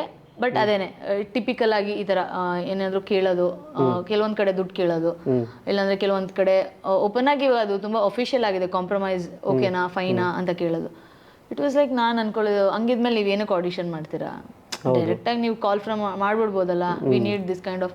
ಬಟ್ ಹಂಗಂದ್ರೆ ಅದು ನಿಮಗೆ ಕಷ್ಟ ಆಗುತ್ತೆ ಅನ್ನೋದಕ್ಕೋಸ್ಕರ ಬೇರೆಯವ್ರ ಎಮೋಷನ್ಸ್ ಮೇಲೆ ನೀವು ಪ್ಲೇ ಮಾಡ್ತೀರಾ, ಏನೇನೋ ಕ್ವಶನ್ಸ್ ನನಗೆ. ಸೊ ಈ ಥರ ನನಗೆ ಒಂದು ಪಾಯಿಂಟಲ್ಲಿ ನಾನು ಆಡಿಷನ್ ಕೊಡೋದು ಸೀರಿಯಸ್ಲಿ ಬಿಟ್ಟೆ. ಆಫ್ಟರ್ 100+ ಆಡಿಷನ್ ಆದಮೇಲೆ ನನಗೆ ಅನ್ನಿಸ್ತು ಆಡಿಷನ್ ವರ್ಕ್ ಆಗಲ್ಲ. ಮತ್ತು ನಾನು BComs ಇನ್ನೇನೋ ಫೈನಲ್ ಇಯರಲ್ಲೆಲ್ಲ ಇದ್ದೆ, BCom ಮುಗಿದಿದ್ದು. ಅವಾಗ ಜೆನ್ಯೂನ್ ಆಗಿ ಅನ್ನಿಸ್ತು ಆಡಿಷನ್ ಖಂಡಿತ ವರ್ಕ್ ಆಗಲ್ಲ. ಅಲ್ಲ, ನೀವು ಇಷ್ಟೆಲ್ಲ ಆಡಿಷನ್ ಫೇಸ್ ಮಾಡಿ ಅಲ್ಲಿ ಪ್ರಾಬ್ಲಮ್ ಎಲ್ಲ ಫೇಸ್ ಮಾಡಿದ್ಮೇಲೆ ನಿಮಗೆ ಅನ್ನಿಸ್ತಾ ಇದೆಲ್ಲ ವರ್ಕೌಟ್ ಆಗಲ್ಲ, ಬಿಟ್ಟೋಗ್ಬಿಡೋಣ? ಖಂಡಿತ ಅನಿಸಿದೆ, ಡೆಫಿನೆಟ್ಲಿ ಅನಿಸಿದೆ. ನಾನು ಎಷ್ಟೊಂದು ಸತಿ ಕೂತ್ಕೊಂಡು ಮನೇಲಿ ಏನಂತಾರೆ, ಇದು ನಂದೇ ಆಯ್ಕೆ. ಸೊ ಮನೆಯಲ್ಲಿ ನಾನು ಡಿಪ್ರೆಸ್ಡಾಗಿ ಫೀಲ್ ಮಾಡೋಕ್ಕಾಗಲ್ಲ. ಸೊ ಅಥವಾ ಅಮ್ಮ ಹೇಳ್ತಾಳೆ, ನಾನು ಹೇಳಿದ್ದೆ ನಿನ್ಗೆ ಇದೆಲ್ಲ ಬೇಕಿತ್ತ ಅಂತ. ಅಥವಾ ಫ್ರೆಂಡ್ಸು ಹೇಳ್ತಾರೆ, ಏನೋ ಮಾಡ್ತೀನಿ ಅಂತ ಹೋಗ್ಬಿಟ್ಲು, ಏನೋ ದೊಡ್ಡದಾಗಿ ಏನು ಮಾಡಿಬಿಟ್ಲು. ಬಟ್ ಇಲ್ಲಿ ಏನೇನು ಬೇಸಿಕಲಿ ಕಲಾವಿದ್ರ ಬದುಕಲ್ಲಿ ಏನೇನು ಆಗ್ತಿರುತ್ತೆ ಅಂತ ನೋಡೋರ್ಗೆ ಯಾರಿಗೂ ಗೊತ್ತಿರಲ್ಲ. ಸ್ವತಃ ನಮ್ಮನೆಯವ್ರಿಗೂ ಗೊತ್ತಿರಲ್ಲ ನಿಜ ಹೇಳ್ಕೋಬೇಕು ಅಂತಂದರೆ. ಇವಾಗ ನಾನು ಆಯ್ಕೆ ಮಾಡ್ಕೊಂಡ್ಬಿಡ್ತೀನಿ, ನಾನು ಇದನ್ನು ಹೋಗಬೇಕು, ಏನೇ ಇದ್ರೂ ನಾನು ಸಸ್ಟೈನ್ ಮಾಡ್ಕೊಂಡು ಹೋಗಬೇಕು ಅಂತ ಇರುತ್ತೆ. ಇಲ್ಲಾಂದರೆ ಏನಾದರೂ ಹೇಳ್ಕೊಂಡಾಗ ಸರಿ ಇದು ನಿನಗೆ ಬೇಕಿತ್ತ ಅನ್ನೋದೇ ಬರುತ್ತೆ ಹೊರತು, ಇದು ನಿನಗೆ ಬೇಕಾಗೋದಕ್ಕೆ ಏನೇನು ಮಾಡಬೇಕು ಐ ವಿಲ್ ಬಿ ದೇರ್ ಅನ್ನೋದು ಮೈನ್ಯೂಟ್ % ಅದು ಬರೋದಕ್ಕಾಗಲ್ಲ. ಆ ಥರ ಇರಬೇಕಾದ್ರೆ ನಮಗೆ ಯೋಚನೆಗೆ ಬೀಳುತ್ತೆ, ಏನು ಮಾಡೋದು, ಏನು ವಾಟ್ ನೆಕ್ಸ್ಟ್. ನನಗನ್ಸಿದೆ, ನಾನು ಚೆನ್ನಾಗಿ ಓದ್ತಿದ್ದೆ, ನಾನು MBA ಮಾಡಿದ್ದಿದ್ರೆ ಪ್ರಾಬಬ್ಲಿ ನಾನು ಈಗ ಒಂದು 60K ದುಡಿತಿದ್ದೆ. ನನಗೆ MBA ಆ್ಯಕ್ಚುಲಿ ಬೇರೆ ಕಂಟ್ರಿನಲ್ಲಿ ಮಾಡಬೇಕು ಅಂತ ಇತ್ತು. ಬೇರೆ ಕಂಟ್ರಿನಲ್ಲಿ ಮುಗಿಸ್ಕೊಂಡು ನಾನು ಇಲ್ಲಿ ಬಂದಿದ್ದರೆ ಪ್ರಾಬಬ್ಲಿ ನಾನು ನನ್ನ ಫ್ಯಾಮ್ಲಿನ ಚೆನ್ನಾಗಿ ನೋಡ್ಕೋತಾ ಇದ್ದೆ, ನಾನು ಒಂದಿಷ್ಟು ಅರ್ನಿಂಗ್ಸ್ ಮಾಡ್ತೆ. ಅಲ್ಟಿಮೇಟ್ಲಿ ದುಡ್ಡೇ ಇಂಪಾರ್ಟೆಂಟ್ ಆಗಿಬಿಡುತ್ತೆ. ಸೊ ಹೋಗ್ತಾ ನನಗೆ ಅನ್ನಿಸ್ತು ದುಡ್ಡೇ ಇಂಪಾರ್ಟೆಂಟ್ ಇಲ್ಲಿ ಅಂತ. ಅಟ್ಲೀಸ್ಟ್ ನನ್ನ ಹತ್ರ ಒಂದು 10 ಲಕ್ಷ ಇದ್ದಿದ್ರೆ ನಾನು 10 ಲಕ್ಷ ಕೊಡ್ತೀನಿ, ನಾನು ಹೀರೋಯಿನ್ ಮಾಡಿ ಅಥವಾ ನನ್ನನ್ನು ಹಾಕೊಳ್ಳಿ ಹಂಗಾದರೂ ಹೇಳ್ಬೋದಾಗಿತ್ತು. ಹೌದು, ಹಂಗೆ ಅನ್ಸುತ್ತೆ. ಸೊ ನನಗೆ ಏನಕ್ಕೆ ಬೇಕಿತ್ತಿದ್ದು ಅಲ್ಟಿಮೇಟ್ಲಿ ಅಂತ ಅನ್ಸುತ್ತೆ. ಬಟ್ ಸ್ಟಿಲ್ ಸರಿ ಬೇಡ, ನಂಬಲ್ಲ, ನಾನು ಇನ್ಫೋಸಿಸ್ಗೆ ಇಂಟರ್ವ್ಯೂಗೆ ಹೋಗಿದ್ದೆ. ಅದು ನೋಡಿದ್ರೆ ಸಾರಕ್ಕಿನಲ್ಲಿ ಇಷ್ಟು ಉದ್ದ ಕ್ಯೂ ಇತ್ತು. ಸರಿ ಆಗಿದ್ದಾಗಲಿ ಇಂಟರ್ವ್ಯೂಗೆ ಹೋಗೋಣ ಇನ್ಫೋಸಿಸ್ಗೆ ಅಂತ ಹೋಗಿ ಎಲ್ಲ ಬರೆದೆ. ಫಸ್ಟು ರೈಟಿಂಗ್ ಇತ್ತು, ಬರೆದೆ. ಮತ್ತು ಆಮೇಲೆ ಕಂಪ್ಯೂಟರ್ ನಾಲೆಜ್ದು ಟೆಸ್ಟ್ ಇತ್ತು, ಅದಾಯಿತು. ಅದಾದಮೇಲೆ ಸಮ್ಮರಿ ರೈಟಿಂಗ್ ಅಂತ ಕೊಡ್ತಾರೆ, 3rd ರೌಂಡ್ ಆಯಿತು. ಇನ್ನೇನೋ 4th ರೌಂಡು ಗ್ರೂಪ್ ಡಿಸ್ಕಷನು, ಎಲ್ಲವೂ ಆಯಿತು. ಎಷ್ಟು ಅಪ್ಪ ದೇವ್ರೇ ಅಂತ ಅಂದ್ಕೊಂಡು ಎಲ್ಲ ಮಾಡಿದೆ. ಬಟ್ ಹೋದೆ, ಫೈನಲ್ ಆಯಿತು. ಅಲ್ಲಿ ಸ್ಯಾಲ್ರಿ ಕೇಳಿದೆ, 13,000 ಸಂಬಳ ಅಂತ ಹೇಳಿದ್ರು ಎಲೆಕ್ಟ್ರಾನಿಕ್ ಸಿಟಿನಲ್ಲಿ. ಓಕೆ, ಅಂದರೆ ನಿಮ್ದು ACPF ಅದು ಇದು ಎಲ್ಲ ಕಟ್ಟಾಗಿ ನಿಮಗೆ ಒಂದು 9-10 ಬರಬಹುದು ಅಂತ ಹೇಳಿದ್ರು. ನಾನು ತುಂಬ ಯೋಚನೆ ಮಾಡಿದೆ. ಓ ಗಾಡ್, ನಾನು ಸರಿ ಆಯಿತು, ಸರಿ ಸರ್ ಅಂತ ಹೇಳಿ ಬಂದೆ ನಾನು. ಆದಮೇಲೆ ತಿರ್ಗಾ ಮತ್ತೆ ಒಂದು 2-3 ದಿವಸ ಕೆಲಸ ಮಾಡಿದೆ ಕೂಡ. ಆಮೇಲೆ ತಿರ್ಗಾ ಅನಿಸಿದ್ದು ಏನಂದರೆ this is not my line ಅಂತ. ಅಂದರೆ ಮನಸ್ಸಿಗೆ ತೊಗೊಳಕ್ಕಾಗ್ತಾ ಇಲ್ಲ ಅದು. ಇವಾಗ ನಾನು ಅವಾಗಲೇ ಹೇಳಿದ್ನಲ್ಲ, ಒಂದು 3 ದಿವಸದಕ್ಕೋಸ್ಕರ ಫ್ರೆಂಡ್ಸು ಸೀರಿಯಲ್ ಅಂತ ಅಂದವ್ರಿಗೆ ಅದು ಬೇರೆ ಥರ ಆಗ್ತಿತ್ತು ಮೈಂಡ್ ಸೆಟ್. ಯಾಕಂದರೆ ನಾನು ಒಂದು ಸೀರಿಯಲ್ಲು ಮಾಡಿದ್ದೆ, ಅಮ್ಮ ನಿನಗಾಗಿ ಅಂತ. ನಾನು ಅದನ್ನೆಲ್ಲ ನೋಡಿದ್ದೆ, ನಾಟಕನೂ ಮಾಡಿದ್ದೆ, ಜನರ ರಿಯಾಕ್ಷನ್ಸ್ ಹೆಂಗಿರುತ್ತೆ ಅಂತ ನೋಡಿದ್ದೆ. ಬಟ್ ಸ್ಟಿಲ್ ನನಗೆ ಅದೇ ಬೇಕು ಅಂತ ಅನ್ನಿಸ್ತಿದೆ. ಅಂದರೆ ಇದೇ ನನ್ನ ಸ್ಪೇಸು ಅಂತ ನನಗೆ. ಮತ್ತೆ ಇದನ್ನೆಲ್ಲ ಮಾಡ್ತಾ ಮತ್ತೆ ಬೇರೆದು ಮಾಡಿದಾಗ ಇದನ್ನೆಲ್ಲ ಮಾಡಿದ್ದು ವೇಸ್ಟ್ ಆಗ್ಬಿಡುತ್ತೆ. ಹೌದು, ನನಗೆ ಇಲ್ಲ, ನನ್ನ ಕೈಲಿ ಇದು ಮಾಡೋಕ್ಕಾಗ್ತಿಲ್ಲ ಅಂತ ನಾನು 3 ದಿವಸ ಹೋಗಿದ್ದು. ನಾನು ಆಮೇಲೆ ಆ ಕಡೆ ಕಾರ್ಪೊರೇಟ್ ಫೀಲ್ಡ್ ಕಡೆ ತಲೆನೂ ಹಾಕಿಲ್ಲ. ನಾನು ವಿಪ್ರೋ ಮತ್ತು ವಿಕಿಪೀಡಿಯಾದು, ಅಮೆಝಾನ್ದು ಮತ್ತು ಯಾವುದ್ಯಾವುದಕ್ಕೆಲ್ಲ ಹೋಗಿದ್ದೆ ಇಂಟರ್ವ್ಯೂಗೆ. ಬಟ್ ಸ್ಟಿಲ್ ಅದೇನಂದರೆ ಮನೆಯವ್ರಿಗೆ ನಾನು ಹೋಗ್ತಾ ಇದ್ದೀನಿ, ಇಂಟರ್ವ್ಯೂ ಅಟೆಂಡ್ ಮಾಡ್ತಾ ಇದ್ದೀನಿ ಅಂತ ಹೇಳೋದಕ್ಕೋಸ್ಕರ ಹೋಗ್ತಿದ್ದೆ ಅನಿಸುತ್ತೆ. ಬಟ್ ಅಲ್ಟಿಮೇಟ್ಲಿ ನನಗೆ ಅನ್ನಿಸ್ತು ನನಗೆ ಆಗ್ತಿಲ್ಲ ಮಾಡೋದಕ್ಕೆ, ಬೇರೆ ಥರ ಯೋಚನೆ ಮಾಡೋಣ ಅಂತ ಶುರುವಾಯಿತು ನನಗೆ. ಇದು ಈ ಥಿಯೇಟ್ರೆಲ್ಲ ಮಾಡಿದ್ರಲ್ಲ, ಅಂದರೆ ಕೆಲವೊಬ್ಬರು ನಾರ್ಮಲ್ ಪರ್ಸನ್ ಏನು ಮಾಡ್ತಾರೆ ಅಂತಂದರೆ ಏನಾದರೂ ಬೇಜಾರಾದಾಗ, ನೋವಾದಾಗ ಹೆವಿ ಡಿಪ್ರೆಸ್ಡ್ ಆಗ್ಬಿಡ್ತಾರೆ. ಬಟ್ ಥಿಯೇಟ್ರು ಅದನ್ನೆಲ್ಲ ಸ್ಟ್ರಾಂಗ್ ಮಾಡುತ್ತೆ. ಇದು ನಿಮಗೆ ಯಾವ್ಯಾವ ವಿಷಯದಲ್ಲಿ ಈ ಥಿಯೇಟ್ರ್ ಅನ್ನೋದು ನಿಮ್ಮನ್ನ ಗಟ್ಟಿಗೊಳಿಸ್ತಾ ಹೋಯ್ತು? ಥಿಯೇಟ್ರು ನಿಜವಾಗ್ಲೂ ನಾನು ಇಷ್ಟೊಂದು ತುಂಬ ಸ್ಟ್ರಾಂಗಾಗಿ ಎಲ್ಲ ಬ್ಯಾರಿಕೇಟರ್ಸ್ನೂ ದಾಟಿ ನಾನು ಏನೋ ಇಲ್ಲಿ ಕೂತಿದ್ದೀನಿ ಅಂದರೆ ಅದಕ್ಕೆ ಥಿಯೇಟ್ರ್ ಕಾರಣ. ಥಿಯೇಟ್ರಲ್ಲಿ ಯಾವುದೇ ಕ್ಲಾಸ್ಗೆ ಹೋದರೂ ಥಿಯೇಟ್ರಲ್ಲಿ ನಾವು ಕಲಿಬೋದು. ಆ್ಯಕ್ಟಿಂಗು, ನವರಸ ಅದೆಲ್ಲ ಸೆಕೆಂಡ್ರಿ ಬಿಡಿ. ಬಟ್ ಆದರೆ ಕೆಲವೊಂದು ಥಿಯೇಟ್ರ್ ಆ್ಯಕ್ಟಿವಿಟೀಸ್ ಎಲ್ಲ ಮಾಡಿಸ್ತಾರಲ್ಲ, ನಿನಗೆ ಒಂದೊಂದು ಭಾವಸ್ಮರಣೆ ಕ್ಲಾಸಸ್ ಅಂತೆಲ್ಲ ಮಾಡಿಸ್ತಾಯಿದ್ರು. ಅಂದರೆ ಅಲ್ಲಿ ಬರೀ ಒಂದು ದೀಪ, ಒಂದು ಮೇಣದ ಬತ್ತಿ ಹಚ್ಚಿ ಅದ್ರ ಸುತ್ತ ಕತ್ಲೆನಲ್ಲಿ ಕೂತ್ಕೊಂಡು, ನಮಗೆ ಯಾರೋ ಗೊತ್ತೇ ಇರಲ್ಲ, ಅಪರಿಚಿತರು ಒಂದು 7 ಜನನೋ 10 ಜನನೋ ಕ್ಲಾಸಲ್ಲಿ ಸ್ಟೂಡೆಂಟ್ಸ್ ಎಷ್ಟು ಜನ ಇರ್ತಾರೆ. ಬಟ್ ಆ ಮೂಮೆಂಟ್ನ ಕ್ರಿಯೇಟ್ ಮಾಡಿ ನಿಮಗೆ ಕಷ್ಟವಾಗಿರೋ ಸಂಗತಿ ಅಥವಾ ಸ್ಯಾಡ್ ಮೂಮೆಂಟ್ ಏನಾದರೂ ಎಕ್ಸ್ಪ್ರೆಸ್ ಮಾಡ್ಕೊಳ್ಳಿ ಅಂದಾಗ, ಯೂಶಲಿ ಈಗಿನ ಕಾಲದಲ್ಲಿ ನಾವು ಎಲ್ಲರೂ ಖುಷಿನ ಹಂಚ್ಕೋಬಹುದು, ಅದ್ರ ದುಃಖನ ಎಲ್ಲರ ಹತ್ರನೂ ಹಂಚ್ಕೊಳ್ಳೋ. ಬಟ್ ಸ್ಟಿಲ್ ಆ ಒಂದು ಸ್ಪೇಸ್ ಕ್ರಿಯೇಟ್ ಮಾಡಿ ನಮ್ಗೊಬ್ರಿಗೊಬ್ರಿಗೆ ನನಗೆ ಈ ಥರ ದುಃಖ ಆಗ್ತಿದೆ ಅಂತ ಹೇಳ್ಕೊಳ್ಳೋ ಈ ಥರದ್ದೆಲ್ಲ ಕ್ಲಾಸಸ್ಸು. ಮತ್ತು ಈ ಒಂದು ಶ್ವಾನ, ನಾಯಿ, ಆ ಥರ ಈ ಥರ ಬೆಗ್ಗರ್ ಥರ ಈ ಥರದ್ದೆಲ್ಲ ಕ್ಲಾಸಲ್ಲಿ ಒಂದೊಂದಿಷ್ಟು ಕ್ಲಾಸಸ್ ಆಗಿರುತ್ತಲ್ಲ, ಅವಾಗ ಅನಿಸುತ್ತೆ ನಾನು 10 ಜನದ ಮುಂದೆ ಮಾಡ್ತಾ ಇದ್ದೀನಿ, ಹಂಗಿದ್ರೆ ನಾನು 100 ಜನದ ಮುಂದೆನೂ ಮಾಡ್ತೀನಿ. 100 ಜನದ ಮುಂದೆ ಮಾಡಿದಾಗ ನಾನು 1000 ಜನದ ಮುಂದೆ ಮಾಡ್ತೀನಿ ಅನ್ಸುತ್ತೆ. ಅದಾದಮೇಲೆ ಒಂದೊಂದ್ಸತಿ ನಂಗೆ ನಂಬಲ್ಲ, ನಾವು ಎಷ್ಟೊಂದು ಸತಿ ನಾಟಕ ಮಾಡ್ತೀವಿ, ನಮ್ಮ ನಾಟಕದಿಂದ ಏನಾದರೂ ಸಿಗುತ್ತೆ, ಅದು ಕನ್ವೀನಿಯನ್ಸು ಕೊಡಲ್ಲ. ಬಟ್ ಆದರೂ ಟೈಮ್ ಕೊಡ್ತೀವಿ. ನಾವು ಪೆಟ್ರೋಲ್ ಹಾಕೊಂಡು ಎಲ್ಲೆಷ್ಟು ದೂರ ಇರುತ್ತೆ ಅಷ್ಟು ದೂರಕ್ಕೆ ಹೋಗ್ತೀವಿ. ಏನಕ್ಕೆ ಹೋಗ್ತೀವಿ? ಅದು ನಮ್ಗೆ ಇಷ್ಟ ಅಂತ ಹೋಗ್ತೀವಿ, ಅದನ್ನ ನಮ್ಮ ಆಸಕ್ತಿ ಅದು ಅಂತ ಹೋಗ್ತೀವಿ.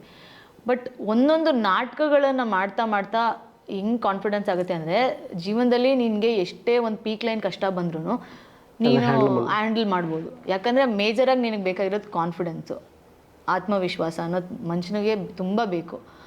ಅದು ನಿಜವಾಗ್ಲೂ ಥಿಯೇಟ್ರ್ ಕೊಡುತ್ತೆ ಅನಿಸುತ್ತೆ. ಸೊ ಅದು ಹೆಂಗೆ ಕೊಡುತ್ತೆ ಅಂದರೆ, ದುಡ್ಡು ಬರ್ತಿಲ್ಲ ನನಗೆ ಕಾನ್ಫಿಡೆನ್ಸ್ ಕೊಡೋದಕ್ಕೆ. ಬಟ್ ನಾನೇನೋ ನಾಟಕ ಮಾಡ್ತಾ ಸಮಾಜಕ್ಕೇನೋ ಒಂದು ಹೇಳ್ತಿದ್ದೀನಿ, ಗುಡ್ ಥಿಂಗ್ನ ಹೇಳ್ತಿದ್ದೀನಿ, ಒಂದು ಮೋಟಿವೇಟ್ ಮಾಡುವಂಥ ನಾಟಕ ಮಾಡ್ತಾಯಿದ್ದೀನಿ.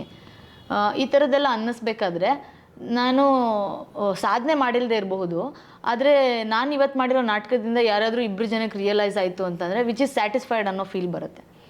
ನೀವು ಎಷ್ಟೋ ನಾಟಕ ಮಾಡಿದ್ದೀರಾ. ಕೆಲವೊಂದು ನಾಟಕಗಳು ನಮ್ಮ ಲೈಫಿಗೆ ಇಂಪ್ಯಾಕ್ಟ್ ಆಗುತ್ತೆ. ಆ ಥರದ್ದು ನಾಟಕ ನಿಮ್ಗೆ ಯಾವುದಾದ್ರೂ ಇಂಪ್ಯಾಕ್ಟ್ ಆಗಿರೋದು? ಅದೇ ನೀವು ಕೇಳ್ದಂಗೆ ನನಗೆ ತುಂಬ ಇಂಪ್ಯಾಕ್ಟ್ ಆಗಿರೋವಂಥ ನಾಟಕ, ಲೈಫ್ಗೂ ಅಳವಡಿಸ್ಕೋಬೇಕಾಗಿರೋದು ಅಥವಾ ನಾನು ಕಲ್ತಿದ್ದೀನಿ ಅಂತ ತುಂಬ ಡಿಫ್ರೆಂಟಾಗಿ ಅನಿಸಿರೋದು ನನಗೆ ದಕ್ಲಕಥಾ ದೇವಿ ಕಾವ್ಯ.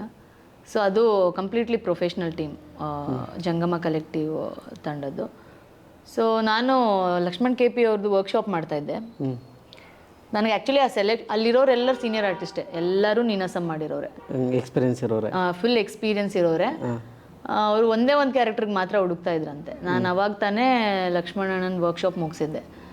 ಅದಾದಮೇಲೆ ಅವರು ನನಗೆ ಕಾಲ್ ಮಾಡಿದ್ರು. ಅವ್ರಿಗೆ ಹಿಂಗೆ ನಂಬರ್ ಸಿಕ್ತೋ ಗೊತ್ತಿಲ್ಲ ಅಥವಾ ತೊಗೊಂಡ್ರೋ ಗೊತ್ತಿಲ್ಲ, ಈ ಥರ ಹಿಂಗೆ ನಮಗೆ ಹಾಡೋದು ಕುಣಿಯೋದು ಎಲ್ಲ ಥರ ಇರಬೇಕು, ಸೊ ಯಾರೋ ಹಿಂಗೆ ರೆಫರ್ ಮಾಡಿದ್ರು, ನಿನ್ನೆ ಆಡಿಷನ್ ಕೊಡ್ಬೋದಾ ಅಂತ ಕೇಳಿದ್ರು. ಸರಿ ಆಯಿತು ಅಂತ ಹೇಳಿದೆ. ಬಟ್ 2 ದಿನ ಬಿಟ್ಟು ಬರ್ತೀನಿ ಅಣ್ಣ ಅಂತ ಹೇಳಿದ್ದೆ ನಾನು ಅವ್ರಿಗೆ. ನನಗೆ ಥ್ರೋಟ್ ಪೇಯ್ನ್ ಆಗಿತ್ತು, ಥ್ರೋಟ್ ಸರಿಗಿರಲಿಲ್ಲ ಹಾಡೋಕ್ಕೆ. ಸೊ ಹೋಗಿ ಆಡಿಷನ್ಗೆ ಏನು ಕೊಡೋದು, ಮತ್ತು 2 ದಿನ ಆಗಲಿ ಅಂತ ನಾನು ಅವ್ರು 2 ದಿನ ಹಣ ಕೊಡ್ತೀನಿ. ಅವ್ರು ಏನಂದ್ರೆ ಗೊತ್ತಾ, ಇಟ್ಸ್ ಟೂ ಲೇಟ್ ರಮಿಕಾ ಅಂತ ಹೇಳಿ ಫೋನ್ ಇಟ್ರು. ಎಷ್ಟೊಂದು ಜನ ಲಕ್ಷ್ಮಣ್ ಕೆ ಪಿ ಅವ್ರ ಜೊತೆ ಕೆಲಸ ಮಾಡಬೇಕಂತ ವೆಯ್ಟ್ ಮಾಡ್ತಿದ್ದಾರೆ, ನನಗೆ ಹಿಂಗೆ ಆಯ್ತಲ್ಲ ಅಂತ ಬೇಜಾರಾಯಿತು ನನಗೆ. ಅದಾದಮೇಲೆ ನೀವು ನಂಬಲ್ಲ, ಮತ್ತೆ 1.5 ತಿಂಗಳಾದ್ಮೇಲೆ ಅವರೇ ಕಾಲ್ ಮಾಡಿದರು. ನಮಗಿನ್ನ ಆಡಿಷನ್ ಮಾಡಿದ್ವಿ ಸುಮಾರು, ನಮಗಿನ್ನ ಆ ಕ್ಯಾರೆಕ್ಟರ್ಗೆ ಸಿಕ್ಕಿಲ್ಲ ಯಾರು ಸರಿಯಾಗಿ, ಬರ್ಬಹುದಾ ಅಂತ. ಅವತ್ತು ಆಯ್ದ ಪೂಜೆ, ನಾನು ಮನೇಲಿ ಎಲ್ಲ ಪೂಜೆ ಇದೆ, ಬೆಳಗ್ಗೆ ಬರಲಾ ಅಂದೆ. ಅವ್ರು ಫೋನ್ ಮಾಡಿದಾಗ 6:37 ಅನ್ಸುತ್ತೆ. 8 ಆದ್ರೂ ಪರವಾಗಿಲ್ಲ, 9 ಆದ್ರೂ ಪರವಾಗಿಲ್ಲ, ಬನ್ನಿ ಅಂತ ಹೇಳಿದರು. ನಾನು ಆಗ್ಲೂ ಅಣ್ಣ ಬೆಳಗ್ಗೆ ಬರಲಾ ಅಂದೆ. ಶಿಟ್ ಮ್ಯಾಮ್, ಪೂಜೆ ನಡೀತಿದೆ, ಬೆಳಗ್ಗೆ ಬರಲಾ ಅಂದೆ. ಪ್ರಾಬಬ್ಲಿ ಮೋಸ್ಟ್ಲಿ ಅವ್ರೂ ಪೂಜೆ ಹಬ್ಬ ಅಂತ ಏನೋ ಕನ್ಸೆಷನ್ ಮಾಡಿ ಓಕೆ ಸರಿ ಆಯಿತು ಬೆಳಗ್ಗೆ ಬಾ ಅಂದ್ರೆ ಅನ್ಸುತ್ತೆ. ಬೆಳಗ್ಗೆ ಹೋದೆ, ಆಡಿಷನ್ ಕೊಟ್ಟೆ ನಾನು. ಲಿಟ್ರಲಿ ನನಗೆ ಸಿನಿಮಾದವರು ಈ ಥರ ಆಡಿಷನ್ ಮಾಡಿಲ್ಲ ಅನ್ಸುತ್ತೆ, ಆ ಥರ ಒಂದು ಆಡಿಷನ್ ಮಾಡಿದರು. ಒಂದು ಆಲ್ಮೋಸ್ಟ್ 1 ತಾಸು ಆಡಿಷನ್ ಮಾಡಿದ್ರು ಅವರು. ಸೊ ಅದಾದಮೇಲೆ ಅವ್ರು ಅಂದರು, ಸರಿ ಇವಾಗಿಂದಾನೇ ರಿಹರ್ಸಲ್ಗೆ ಬಾ ಅಂತ ಹೇಳಿದ್ರು. ನಾನಂದರೆ ಅಣ್ಣ ಇವತ್ತು ನನ್ನ ತಂಗಿ ಬರ್ಡೇ ಇವತ್ತು, ನಾಳೆಯಿಂದ ಬರಲಾ ಅಂತ. ಓಕೆ, ಆಮೇಲೆ ಅವ್ರು ಹೇಳಿದ್ರು, ತುಂಬ ಪ್ರೊಫೆಷ್ನಲ್ ಆಗಿ ಮಾತಾಡಿದ್ರು. ನಿನ್ಗೆ ಹೋಗೋದಕ್ಕೆ ಬರೋದಕ್ಕೆ ವ್ಯವಸ್ಥೆನೂ ನಾವು ಮಾಡ್ತೀವಿ, ಕನ್ವೀನಿಯನ್ಸ್ ಕೊಡ್ತೀವಿ, ಪೇಮೆಂಟ್ ಇರುತ್ತೆ, ರಿಹರ್ಸಲ್ಗೂ ಪೇಮೆಂಟ್ ಇರುತ್ತೆ, ಶೋಗೂ ಪೇಮೆಂಟ್ ಇರುತ್ತೆ. ನಾನು ಎಷ್ಟೊಂದು ತಂಡದಲ್ಲೆಲ್ಲ ಕೆಲಸ ಮಾಡಿ ಕನ್ವೀನಿಯನ್ಸ್ ಕೇಳಿದ್ರು ಕೊಡಲ್ಲ, ಇನ್ನು ಅವರು ರಿಹರ್ಸಲ್ಗೆ ಯಾರು ಪೇಮೆಂಟ್ ಕೊಡ್ತಾರೆ? ನನಗೆ ಅದೆಲ್ಲ ಫಸ್ಟ್ ಟೈಮ್ ಒಂದು ಪೇಮೆಂಟ್ ತೊಗೊಂಡು ಆ್ಯಕ್ಟ್ ಮಾಡಿ ಟೀಮ್ ನಾಟಕ ಅಂತ ಅಂದರೆ ಅದು ದಕ್ಲಕಥಾ ದೇವಿ ಕಾವ್ಯ. ಮತ್ತು ಅವ್ರದ್ದೊಂದು ರೂಲ್ಸ್ ಇತ್ತಲ್ಲ ಲಕ್ಷ್ಮಣಣ್ಣಂದು, ನನಗೆ ಅದು ಭಾಳ ಇಷ್ಟ ಆಯಿತು. ಅಂದರೆ ಯಾವುದೇ ಕಲಾವಿದನಾದ್ರೂ ಅವ್ನು ಫ್ರೆಷರು, ಮತ್ತೊಂದು ಫ್ರೆಷರ್ಸ್ಗೆಲ್ಲ ಹೇಳ್ತಾರೆ, ಫ್ರೆಷರು ನೀನು ಇನ್ನೂ ಕಲಿಯೋದಿದೆ, ನೀನು ಬಂದರೆ ನಿನಗೆ ಯೂಸ್ ಆಗುತ್ತೆ, ಅದಕ್ಕೆ ನಾವೇನಕ್ಕೆ ದುಡ್ಡು ಪೇ ಮಾಡಬೇಕು ಅನ್ನೋ ಮೆಂಟಾಲಿಟಿ ಇರುತ್ತೆ. ಸೊ ಅಟ್ಲೀಸ್ಟ್ ಕನ್ವೀನಿಯನ್ಸ್ ಆದರೂ ಕೊಡಬೇಕು ಫ್ರೆಷರ್ಸ್ಗೆ ಅನ್ನೋದೊಂದು ಕಾಮನ್ ಸೆನ್ಸ್ ಇರಬೇಕು. ಅವ್ನು ಎಲ್ಲಿಂದ ಬಂದಿರ್ತಾನೋ ಅದೇನು ಕತೆನೋ. ಬಟ್ ಆದರೆ ಇವರು ಹೆಂಗಿತ್ತು ಇವ್ರ ಥಾಟ್ ಪ್ರೊಸೆಸ್ ಅಂದರೆ ನನಗದು ಇಷ್ಟ ಆಯಿತು. ಯಾವುದೇ ಕಲಾವಿದನಾದ್ರೂ ಅವನಿಗೂ ಒಂದು ಜೀವನ ಇದೆ, ಎಲ್ಲರಿಗೂ ಗೊತ್ತಿರಬೇಕಾಗಿರೋ ಅಂಶ, ಅವನಿಗೂ ಜೀವನ ಇದೆ, ಅವನು ಹೆಂಗೆ ದುಡಿತಾನೆ, ಅವನು ಟೈಮ್ ಕೊಡ್ತಿದ್ದಾನೆ, ಏನೇನೋ ಇರುತ್ತೆ. ಸೊ ಅದನ್ನು ಅವ್ರು ಅದು ನನಗೆ ಹೇಳಿ ಭಾಳ ಖುಷಿ ಆಯಿತು ನನಗೆ. ನನಗೆ ಹೆಂಗೆ ರಿಯಾಕ್ಟ್ ಮಾಡ್ಬೇಕಂತಲೇ ಗೊತ್ತಾಗಲಿಲ್ಲ. I was so happy. At least ಅವ್ರು ಅಷ್ಟೆಲ್ಲ ಹೇಳಿದ್ರು ಮಾಡಿದ್ರು ಅಂತ. ಮತ್ತು ಆ ಪ್ರಾಸೆಸ್ ತುಂಬ ಚೆನ್ನಾಗಿದೆ. ಅದು ಜಂಗಮ ಕಲೆಕ್ಟಿವ್ ಅನ್ನೋದು ಒಂದು ಮನೆ ಥರ ಇರೋ ಸ್ಪೇಸ್. ಅದು ಬರೀ 5 ಜನ ಆ್ಯಕ್ಟರ್ಸ್ ಇದ್ದಿದ್ದು ನಾವು.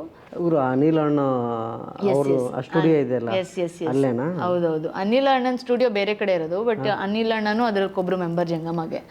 ಸೊ ಅದು ಇಲ್ಲಿ ಜಯಣ್ಣ ಸರ್ಕಲ್ ಅಂತ ಒಂದು ಬರುತ್ತಲ್ಲ RR ನಗರಲ್ಲಿ, ಅಲ್ಲಿ ಇರೋದು. ಅದು ನಿಮಿಷಾಂಬ ಟೆಂಪಲ್ ಹತ್ರ. ಸೊ ಚೆನ್ನಾಗಿದೆ ಮನೆ ಅದು. ಸೊ ಅಲ್ಲೇ ಒಂದು ಒಳ್ಳೆ ವೈಬ್ ಸಿಗುತ್ತೆ. ನಾವು 5 ಜನ ಇದ್ದಿದ್ದು. ಸೊ ನನಗೆ ಸಿಕ್ಕಾಪಟ್ಟೆ ಭಯ. ಎಲ್ಲರೂ ಇಲ್ಲಿ ಎಲ್ಲ ನೀನಾಸಂ ಮುಗಿಸ್ಕೊಂಡು ಬಂದಿರೋರು, 5 ವರ್ಷ ಎಕ್ಸ್ಪೀರಿಯನ್ಸ್ ಇರೋರು, ಒಬ್ಬೊಬ್ರಂತೂ 3 ವರ್ಷ ಇದನ್ನು ಮಾಡಿರೋರು, ಅದು ತಿರುಗಾಟ ಮಾಡಿರೋರು. ಸೊ ನಾನು ಏನಪ್ಪ ಇವ್ರ ಜೊತೆ ನಾನು ಹೆಂಗೆ ಆ್ಯಕ್ಟ್ ಮಾಡ್ತೀನೋ, ನನಗೆ ಫಸ್ಟೇ ಭಯ. ಎಲ್ಲರೂ ನೀನಾಸಂ, ನಾನು ಒಬ್ಬಳೇ ಅಲ್ಲ ಅನ್ನೋದು ನನ್ನ ತಲೆಯಲ್ಲಿ. ಮತ್ತು ನರಸಿಂಹಣ್ಣ ಅಂತ ಇದ್ರು, ಅವ್ರು ಊರಲ್ಲಿ ಅವ್ರು ಅರೆ ನುಡಿಸ್ತಾರೆ.